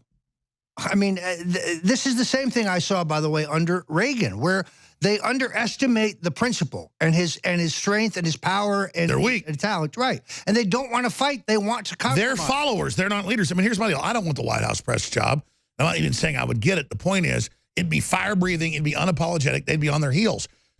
His own people don't get why Trump's successful because he's brazen, he's naked, he's real, he's committed, he's bona fide. He's not a fake. You notice it was Ronald Reagan who brought Pat Buchanan back into the White House press operation? That's what you need. A young Pat Buchanan, somebody who is smart, somebody who is combative, somebody who will grab the other guys by the throat and pull them down the hill. A fighter. Like Trump, a fighter. Instead, we have people who are trying to be conciliatory and kiss the ass. And conciliatory is fine if people are being trying to conciliatory with you. They're running around saying, kill the president, kill us, shut down free speech, arrest everyone. A group of people with flaming torches running at you is not someone you make a deal with. Well, and as the New Yorker magazine showed us last week, there's a subset of liberals now who say he's insane and we've got to remove him because he's crazy, just because he doesn't agree with them, just because he doesn't. And again, people go, oh, you're settling establishment. The Pope, the Chinese communist dictator, the Saudi Arabians, the corrupt Mexican government, the corrupt Canadian government, the Republican Party, the Democratic Party, all these, the EU, they're all against Trump. What nutball wouldn't be for him? I mean, if mental instability is the hallmark, why did we have a rapist as president for 8 years? A rapist, a serial sexual assaulter. So this line of... Sure, I totally agree. So let me ask you this question, because I want to put this together. Maybe we should do a tape thing later, because this is really a big deal. Trump will listen to this. I want to take a few calls here, and then I'll bring David Knight in. David Knight, what do you think President Trump should do with a shakeup? I mean, I think he should do fireside chats. People try to make it too produced. Just get up there with his basic graphics, his facts. He gives them a day before the 10-point thing he wants to cover. They have the clips just like he sees on Facebook, just like he sees on Twitter. He gets up and says, here's the clip of 20 Democrats saying fire the FBI director. See? That's all I'm doing. This guy says I'm crazy because there was wiretapping. Here's the New York Times saying there was wiretapping. Let's move to the next agenda. He goes in for 45 minutes, hits like 10 points, then maybe has a few journalists, a mix, takes a few questions. He does that once or twice a week. Game over. He's defeated him. Okay, that's my idea. Let's do it. Oh, what do you think, David? I think you're absolutely right, Alex. You know, Ronald Reagan said he was going to transcend Washington. He was going to go directly to the people. He never did it, or had the potential to do it in the way that Donald Trump does. Well, they put a bullet in him before he could. Yeah, I think you ought to go beyond just canceling the press conferences. I think you ought to do exactly what you said, go directly to the people, bypass these daily press conferences that are going, bypass the press secretary. Yep, right. And I think he ought to use these bully pulpits, not just to defend himself personally, but to advance his agenda, to tell the American people, look, I want you putting pressure on Washington with me. Together, the two of us can get this agenda that I ran on, that you voted for, done, and we can shut down Washington. I think that's exactly what. Yes, and David, and I want all you to comment on this and take calls. I'll turn it over to you, David. I've been prepared for this hour for all day. Trump must know, and I think he knows this now, that's where we're getting from multiple sources, very high up, is that he gets there's no compromise. He gets they don't make sense. They want to run the country. They don't care about the power of what they run. They have no rubber meets the road basic understanding. Oh, you guys got a mic open in there. So they have no understanding of this basic system. And he now understands that and understands he's in a death battle, and that if he goes all the way, he wins. If he doesn't, he loses. And so now it's up to all of us to understand just how critical this moment really is. Like, so over the weekend, we had James Clapper say, our institutions are under attack internally by President Trump. I had said on Friday that all these liberals were saying it's a coup, it's a coup. No, it wasn't really a coup. What Donald Trump did was within his legal rights as president. He is still president, so it was not technically a coup. But they see it as a coup because it was someone that they see simply as a stated preference by the people they're not accounted to, the elected president. They saw it as a coup against the swamp, against the unelected bureaucracy that stays there permanently. And that's what we're seeing from James Clapper. He says, our institutions are under attack. I'm going to talk about that in detail, what James Clapper was really saying. But that's what they're looking at, Alex. They're looking at the fact that Donald Trump would actually fire one of the higher-ranking members of the permanently entrenched bureaucracy. That's right. These are arrogant, entitled lords who believe that they own us, and Trump is involved in a coup against the swamp. Yeah. The swamp is trying to have a coup over Trump. That's right. Now, is this the counter coup? Is this the same James Clapper who testified falsely to the U.S. Congress about the collection of metadata, proven to be a lie by Edward Snowden? He said nobody spies the American people, and that's the same story we hear over and over again. with FBI Comey saying Trump's crazy, nobody spies on anybody. But they let Clapper come back and clean it up and apologize instead of indicting him for perjury and sending him to jail where he belongs. That's right. That's right. And a politicized member of the National Security Council, as he's sitting in his positions during the election, actually using that as a bully pulpit to get involved in politics. Why would we be surprised to find out that they use the national security apparatus to look and to investigate into politicians way beyond Donald Trump, but also people like Rand Paul? He said another senator has told him that he's also been told well, we that got he was looked at. subject of investigation. You better believe they're listening right now. You know, one of the questions I want to ask, and I was on Real Time with Bill Maher about a month ago now, and Michael Hayden was the former CIA director, was one of the guests. Why do these guys all have shaved heads? Is it like some secret club or something? Did you ever notice this? Brennan, a Clapper, I mean, all of them. Hayden, they all have these shaved heads. It must be some like secret signal or something. Well, I think there's not some such secret signals when they brag about what they're doing. I mean, James Clapper's got to be the worst poker player in the world. When he was lying to Ron Wyden, he's like, you know, looking down and rubbing his face. But then you had Michael Hayden go to Washington Lee University and brag about the fact that he didn't need any special provisions under even the Patriot Act, which was unconstitutional. He said, I had a direct order from the president. I could do whatever I wanted. That's the mindset of these people. And he has the nerve to go on with Judge Napolitano and say that he's a libertarian. At that point, it's just totally insane. It's totally crazy. Do you remember when Nixon said, if the president orders it, that makes it legal? That's right. And how all the lefties went crazy when he said that? That's right. Where were they when Hayden said essentially That's right. Let's take a few final calls and let David Knight take over. But Mike Cernovich, you've been holding there patiently. Your take on what you've just been hearing. Oh, no, I'm just listening in. It's great roundtable discussion, so I don't have anything to add. You do have stuff to add. That's I mean, what's the next big shoe drops from your intel? You said we're going to be very, very happy soon about what Trump's about to do from your sources. Well, Roger covered the Sean Spicer angle. Trump knows he has to get rid of Rents. He has to get rid of Spicer. I don't know that he's going to fire Spicer right away, though. I think he's playing mind games on him because, as Roger will tell you, Trump likes to pit people against each other because competition brings out the best in people. And now Spicer is, because Spicer's a beta male. So now he is shook up a little bit. And I don't think he's going to rise to the occasion. So I don't think he's out right away. But Trump is definitely letting him know, hey, I'm interviewing these other people.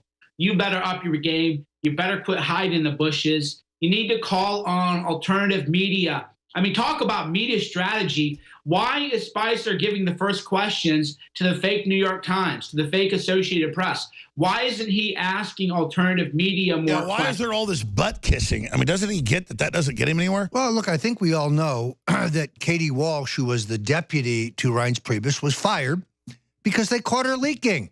Who do you think directed her to leak?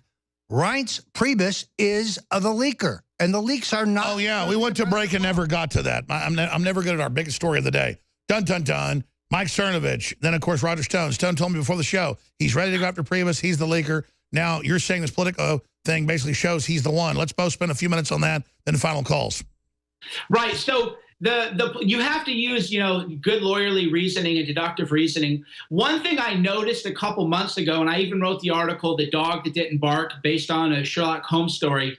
I said, where are the Reince Priebus hit pieces? That was, because as human beings, we notice what is in our face, but a lot of times we don't notice what is in there.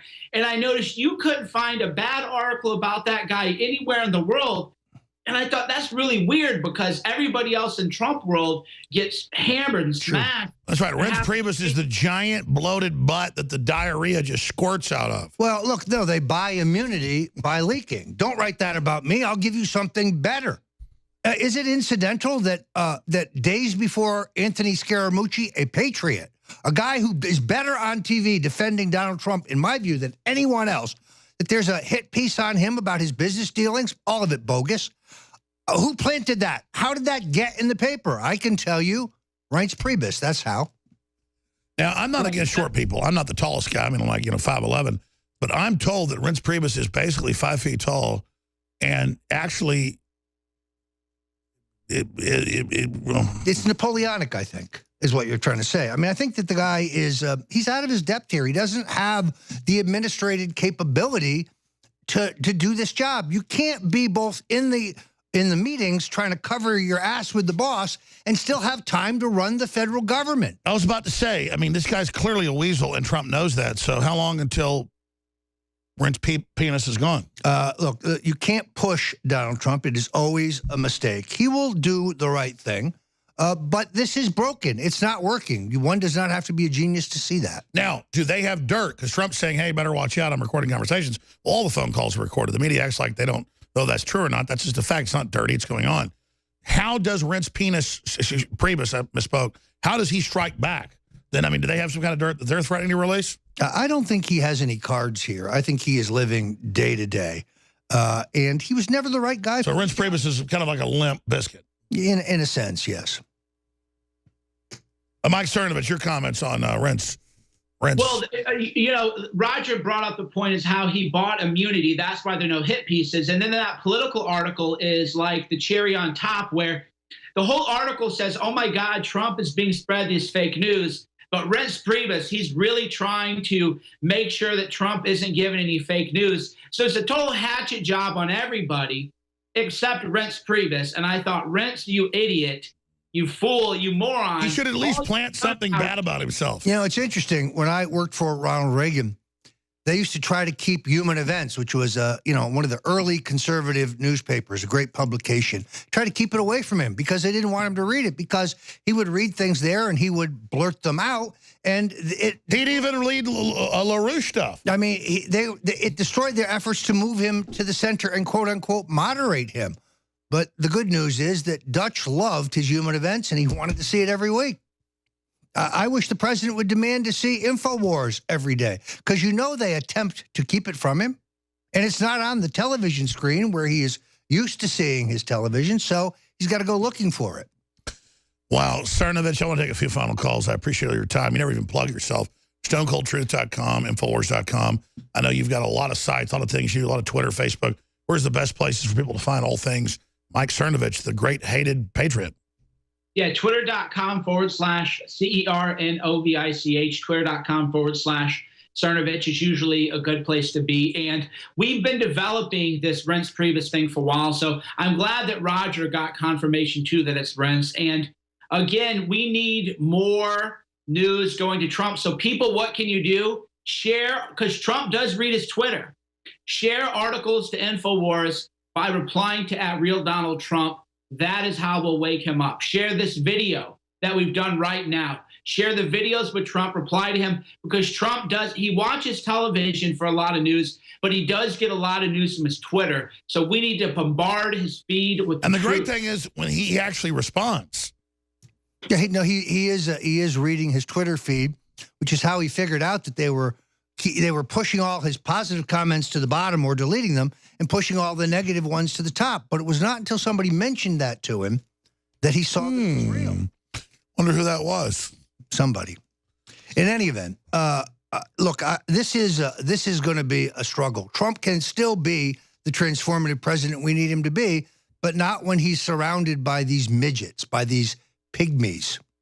And Reince Priebus, other than short guys, I mean, he should be a Lollipop Guild extra on the new remaking of the Yellow Brick Road.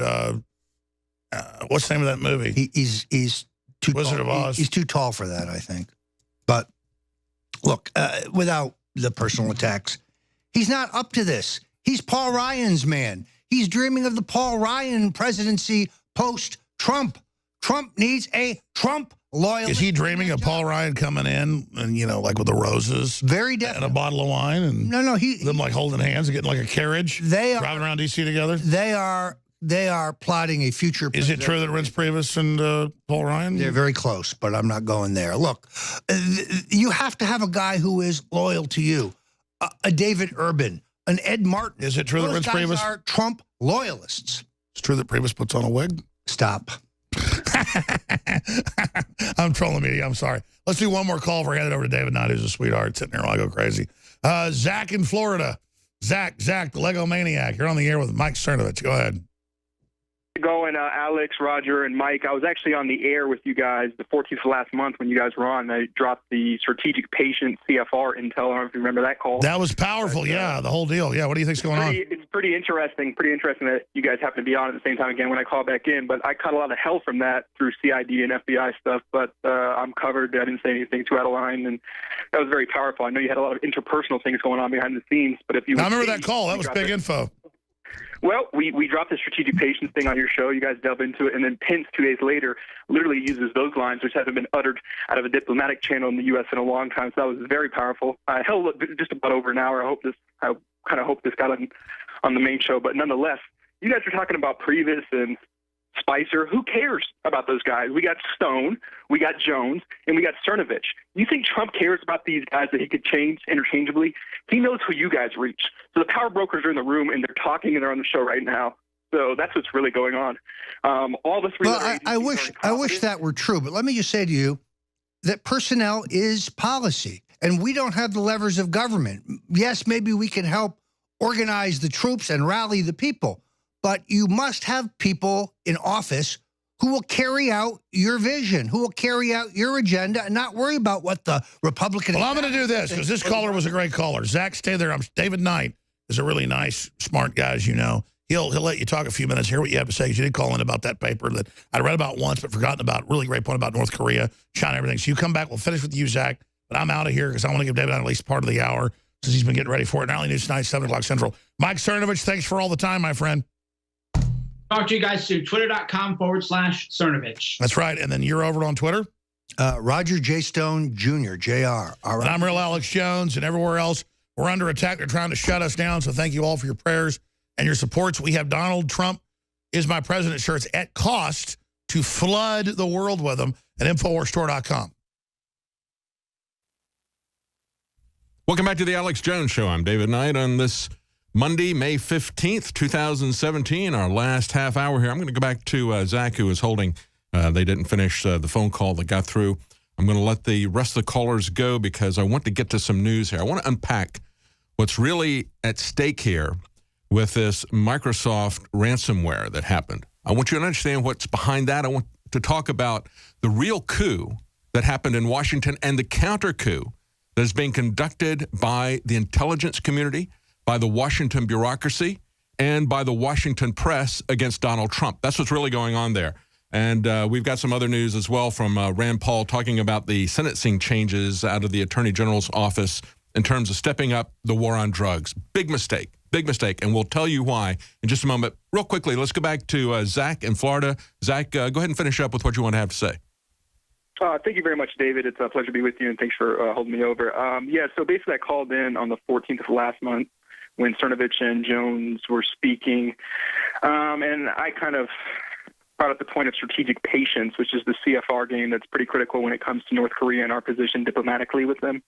Mm-hmm. And then right after that show, you have Pence going to South Korea and Japan, and then you start seeing the strategic patience thing being brought up. Obviously, things are changing as far as our strategy goes, and I know Alex is going through some interpersonal things, so maybe it wasn't followed up on, but it just goes to show how powerful the reach of InfoWars is. Obviously, I work with DOD, but the fact that it was said on that show, and then you could see through, not just intelligence, but obviously military channels, that word got down the chain, and they were literally using the term strategic patience, so it kind of broke their paradigm, which was powerful. We've seen that happen a number of times. As a matter of fact, it's about a year ago, we started saying there isn't a left-right paradigm. That's a false dichotomy that they've sold people. We need to understand that the fault line here is between nationalism and globalism. And I think we were saying that first. Maybe we weren't. I don't know. But it became a central point of the campaign. I think one thing that illustrates that today is one of the news items that I had here. I'll get back to you in just a second, Zach. But France has a new prime minister. They've reached out to the conservative party. So here's this guy, Macron, who really didn't have any political leanings, but he was part of the socialist government before he stopped and then said, well, I'm going to run as an independent. Actually, he's running as a Rothschild party banker. But the issue here is to pick this guy because he is pro-EU. So you can be it doesn't matter if you're conservative or if you're liberal. It doesn't matter if you're socialist or if you're laissez-faire in France. The dividing line here is between being pro-EU and being pro-France. They're not going to let anybody into that cabinet, but they will reach across these so-called ideological lines. Remember, it was the left-right paradigm that originally came from France. But it is a false dichotomy. The real choice that's before us right now with these governments, are the governments going to even exist? Are we going to have national governments? Or are they going to be subsumed into some kind of a multinational organization that is a stepping stone to a world government? And that's what's going on in France right now. Your comment, Zach? Yeah, absolutely. I mean, I think one thing that's happening, and you hit the word, and I think these things, like, get out there, and they're so accurate. Like, the paradigm's changing, and this is what I was finishing up with Stone and Jones and Cernovich with, is that they were talking about Priebus and talking about Spicer and who's in, who's out. They're antiquated. It does not matter. Trump was not elected on that. Trump completely broke what the status quo was. So it's like White House Chief of Staff is Roger Stone. The press secretary is Alex Jones. Cernovich is the insider. We got David Knight, who's also I mean, you guys get so many more listeners than who's actually listening to that establishment in those quote-unquote real positions. Trump knows that. So he could put these actual quote-unquote real guys in the chopping block and let them dance. But look, he didn't get elected by, following those steps. He got elected by just blowing that out of the water, getting mainstream attention, and completely just changing it. So well, the important thing, I think, is to just... Sorry, go ahead. I think it's just important to put the truth out there and let people make their own decisions. We trust the people to make their own decisions. And so we don't come out here and say something without backing it up with articles. Many times it'll be information that's coming from so-called mainstream sources that we back that up with, but they're buried sources. And so we put that stuff together. We connect the dots for people, and we let you make up your own mind. That's a very powerful thing, to be able to speak our mind without having to worry about access, without having to be worried about what people are going to say about us. That's a very powerful thing. The truth can be very powerful. So I think that's really what we have going for us. I want to get to some news, but thank you, Zach. It's very important that everybody understand that we can have an impact. You can forward these articles, as they were just saying, forward those to Donald Trump. Forward it to his Twitter account. That's one way that we can get to him. And I believe that we need to break this bottleneck, this wall that is being erected between the American people and Donald Trump, and that is the Washington bureaucracy. And in that, I would include the press as part of that. Last week, there was this article that was on Drudge Report, the not-so-viral firing of James Comey, and they said, despite the wall-to-wall media coverage, most Americans, according to measurements on Facebook Interaction, didn't really care about that much. But the press does, and they care very much about it. Those who are in Washington care very much about it. We have Preet Bharara said, are there still public servants who will say no to the president? This is a featured article on the Washington Post today. Well, I would ask Clapper, what do you really think is the constitutional structure of the government? Clapper said yesterday on CNN with Jake Tapper, it was Clapper and Tapper. Hey, they should do a show together. Former Director of National Intelligence James Clapper said, our institutions of government were under assault by President Trump. This is the way it went. He said, our institution is under assault both externally, and that's the big news here, is the Russian interference in our election system. Well, show us some evidence or shut up. Put up or shut up, James Clapper.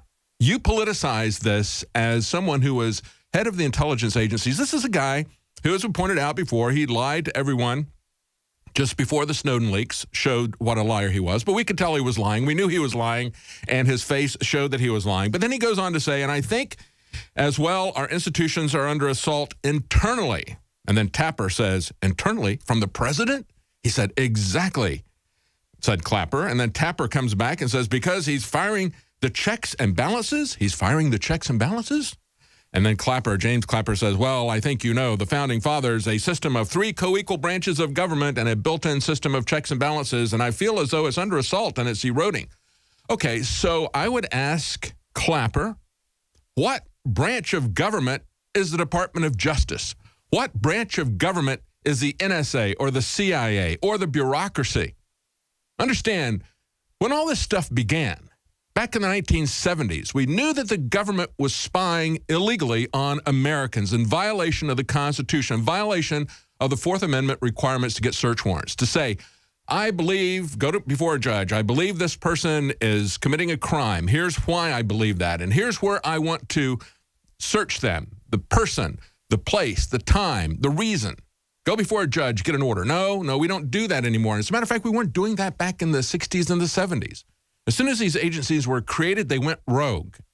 And so we had the Frank Church Committee hearings. And remember, they did all of the talk about the assassination to get the public's attention away from the fact that it was the public that was a target of the CIA, not so much Castro.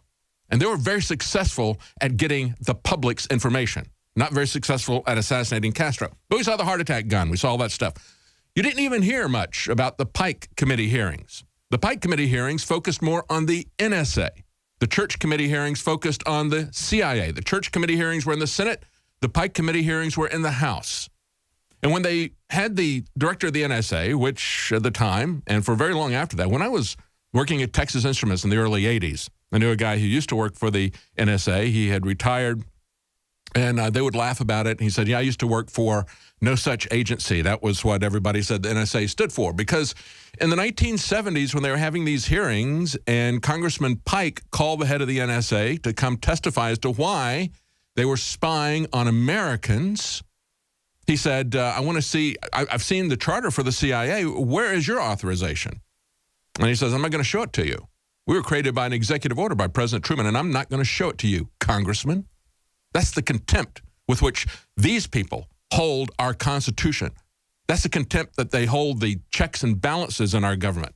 That's what you need to understand. Out of that came the Foreign Intelligence Surveillance Act that was supposed to restrain the intelligence agencies from spying on Americans without cause. And now we know what's happening with all of that. But that's the idiocy of all this. Of course, the Department of Justice is under the president, and we don't have checks and balances, mainly because we've had the Congress abdicate their power to the bureaucracy that then does whatever they wish. And if we want to know where this is going, take a look at Rand Paul, who's continually pointing out the fact that it's not just President Trump who was spied on. It was Rand Paul who said, you don't get a search warrant for Mr. and Mrs. Verizon. And so Rand Paul says, hey, I know people have come to me and said that I was unmasked. I was surveilled on. And there were other people who are other presidential candidates, people who are other congressmen and so forth. He says, I know now of one other senator who has already confided to me that he was surveilled by the Obama administration, including his phone calls. So when all this comes out, said Senator Rand Paul, if there are political figures from the opposition party, it's a story that is bigger than any of the allegations with regard to Russian collusion. Do you understand that? If our government has politicized the massive surveillance state that in and of itself is unconstitutional and should be a concern to all Americans. But if they have politicized that, that's the story. The people like James Clapper would be involved in that. And of course he is politicized. As he was still in his office before he stepped down, he was getting involved in the campaign. That was outrageous. A military man who would do that as Department of Defense, if he was a soldier or a general, he would be immediately dismissed for getting involved in politics. But these spooks can get involved in electoral politics during a presidential election like James Clapper did and face not only no discipline, but as we were talking about before, the fact that he could lie to Congress and there'd be no consequences for this guy. Of course he's lying to us now. James Clapper is a liar. You shouldn't believe anything this man says.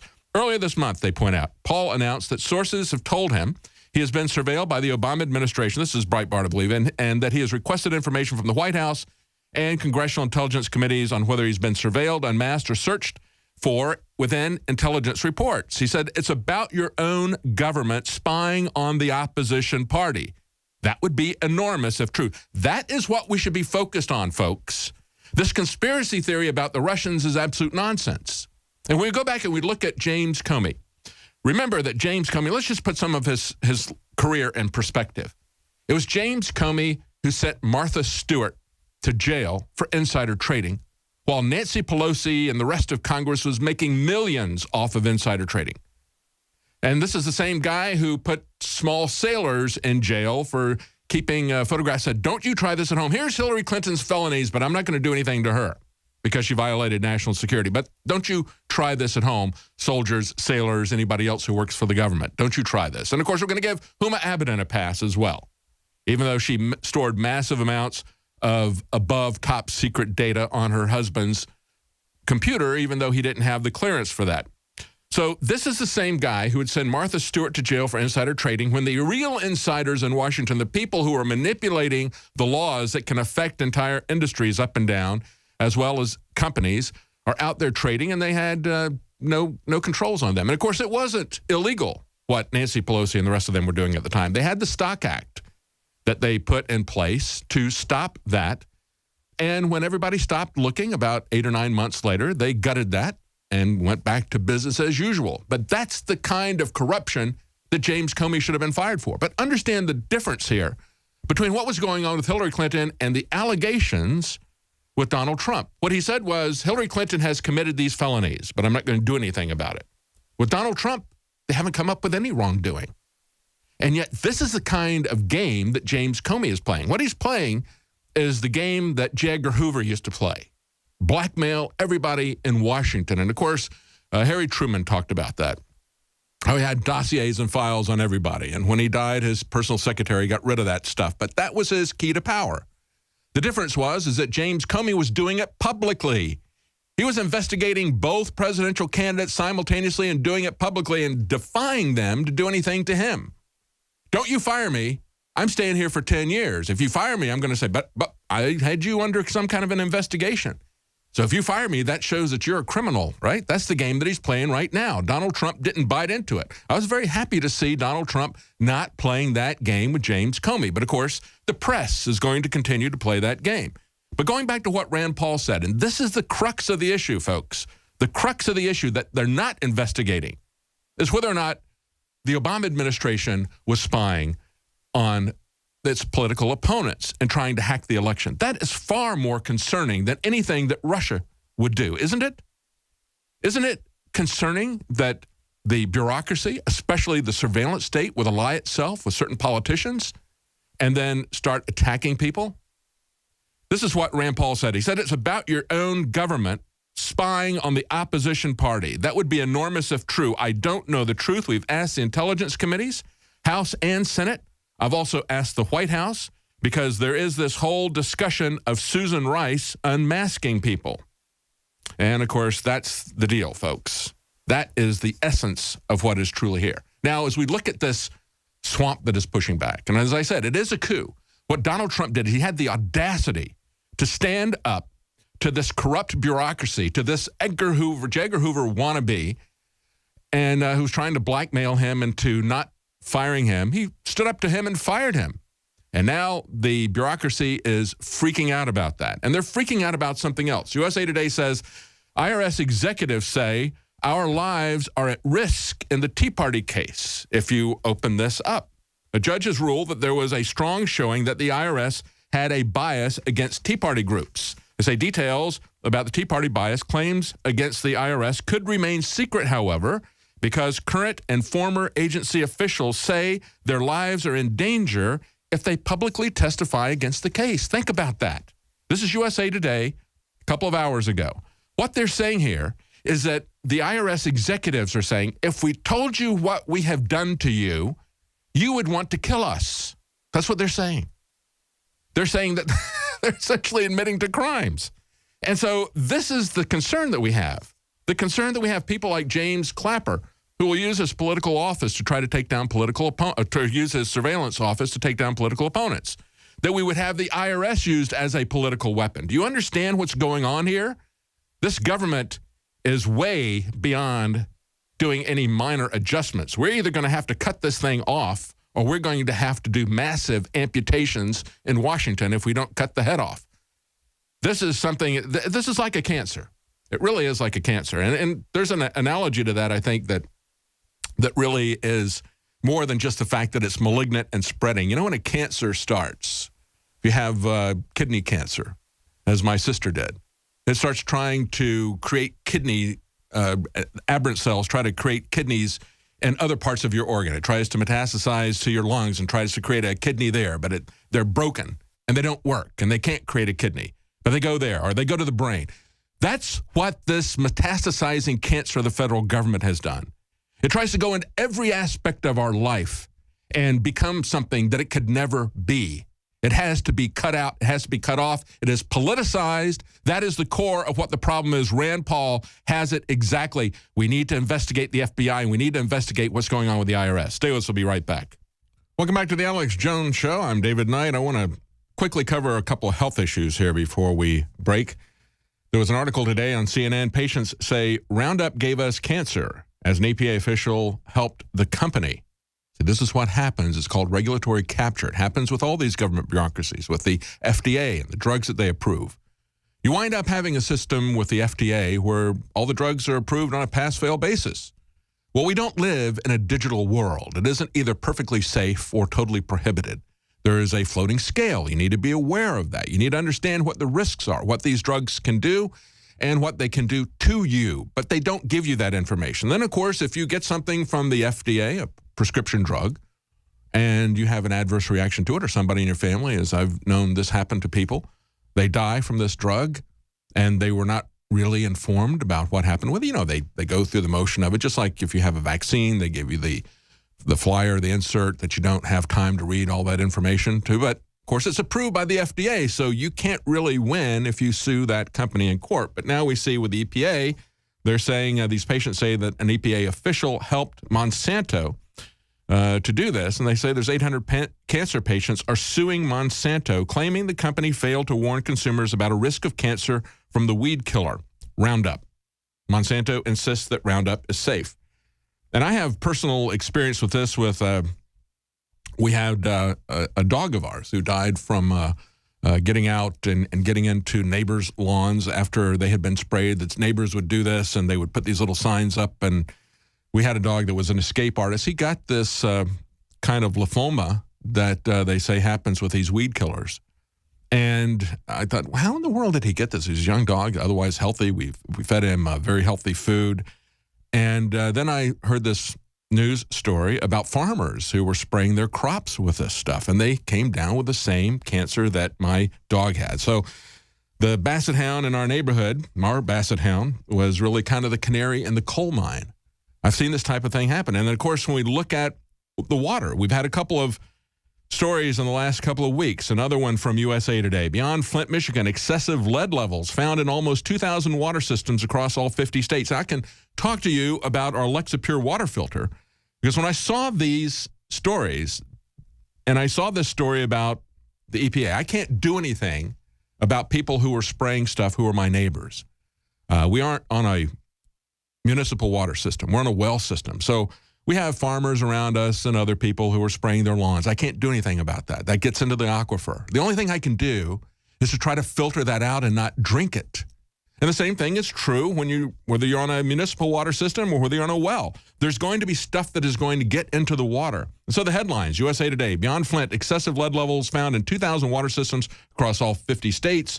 Daily Mail, nearly 30 million Americans drinking dangerous contaminated tap water linked to cancer, birth defects, lead poisoning. This is from another source, the Natural Resources Defense Council.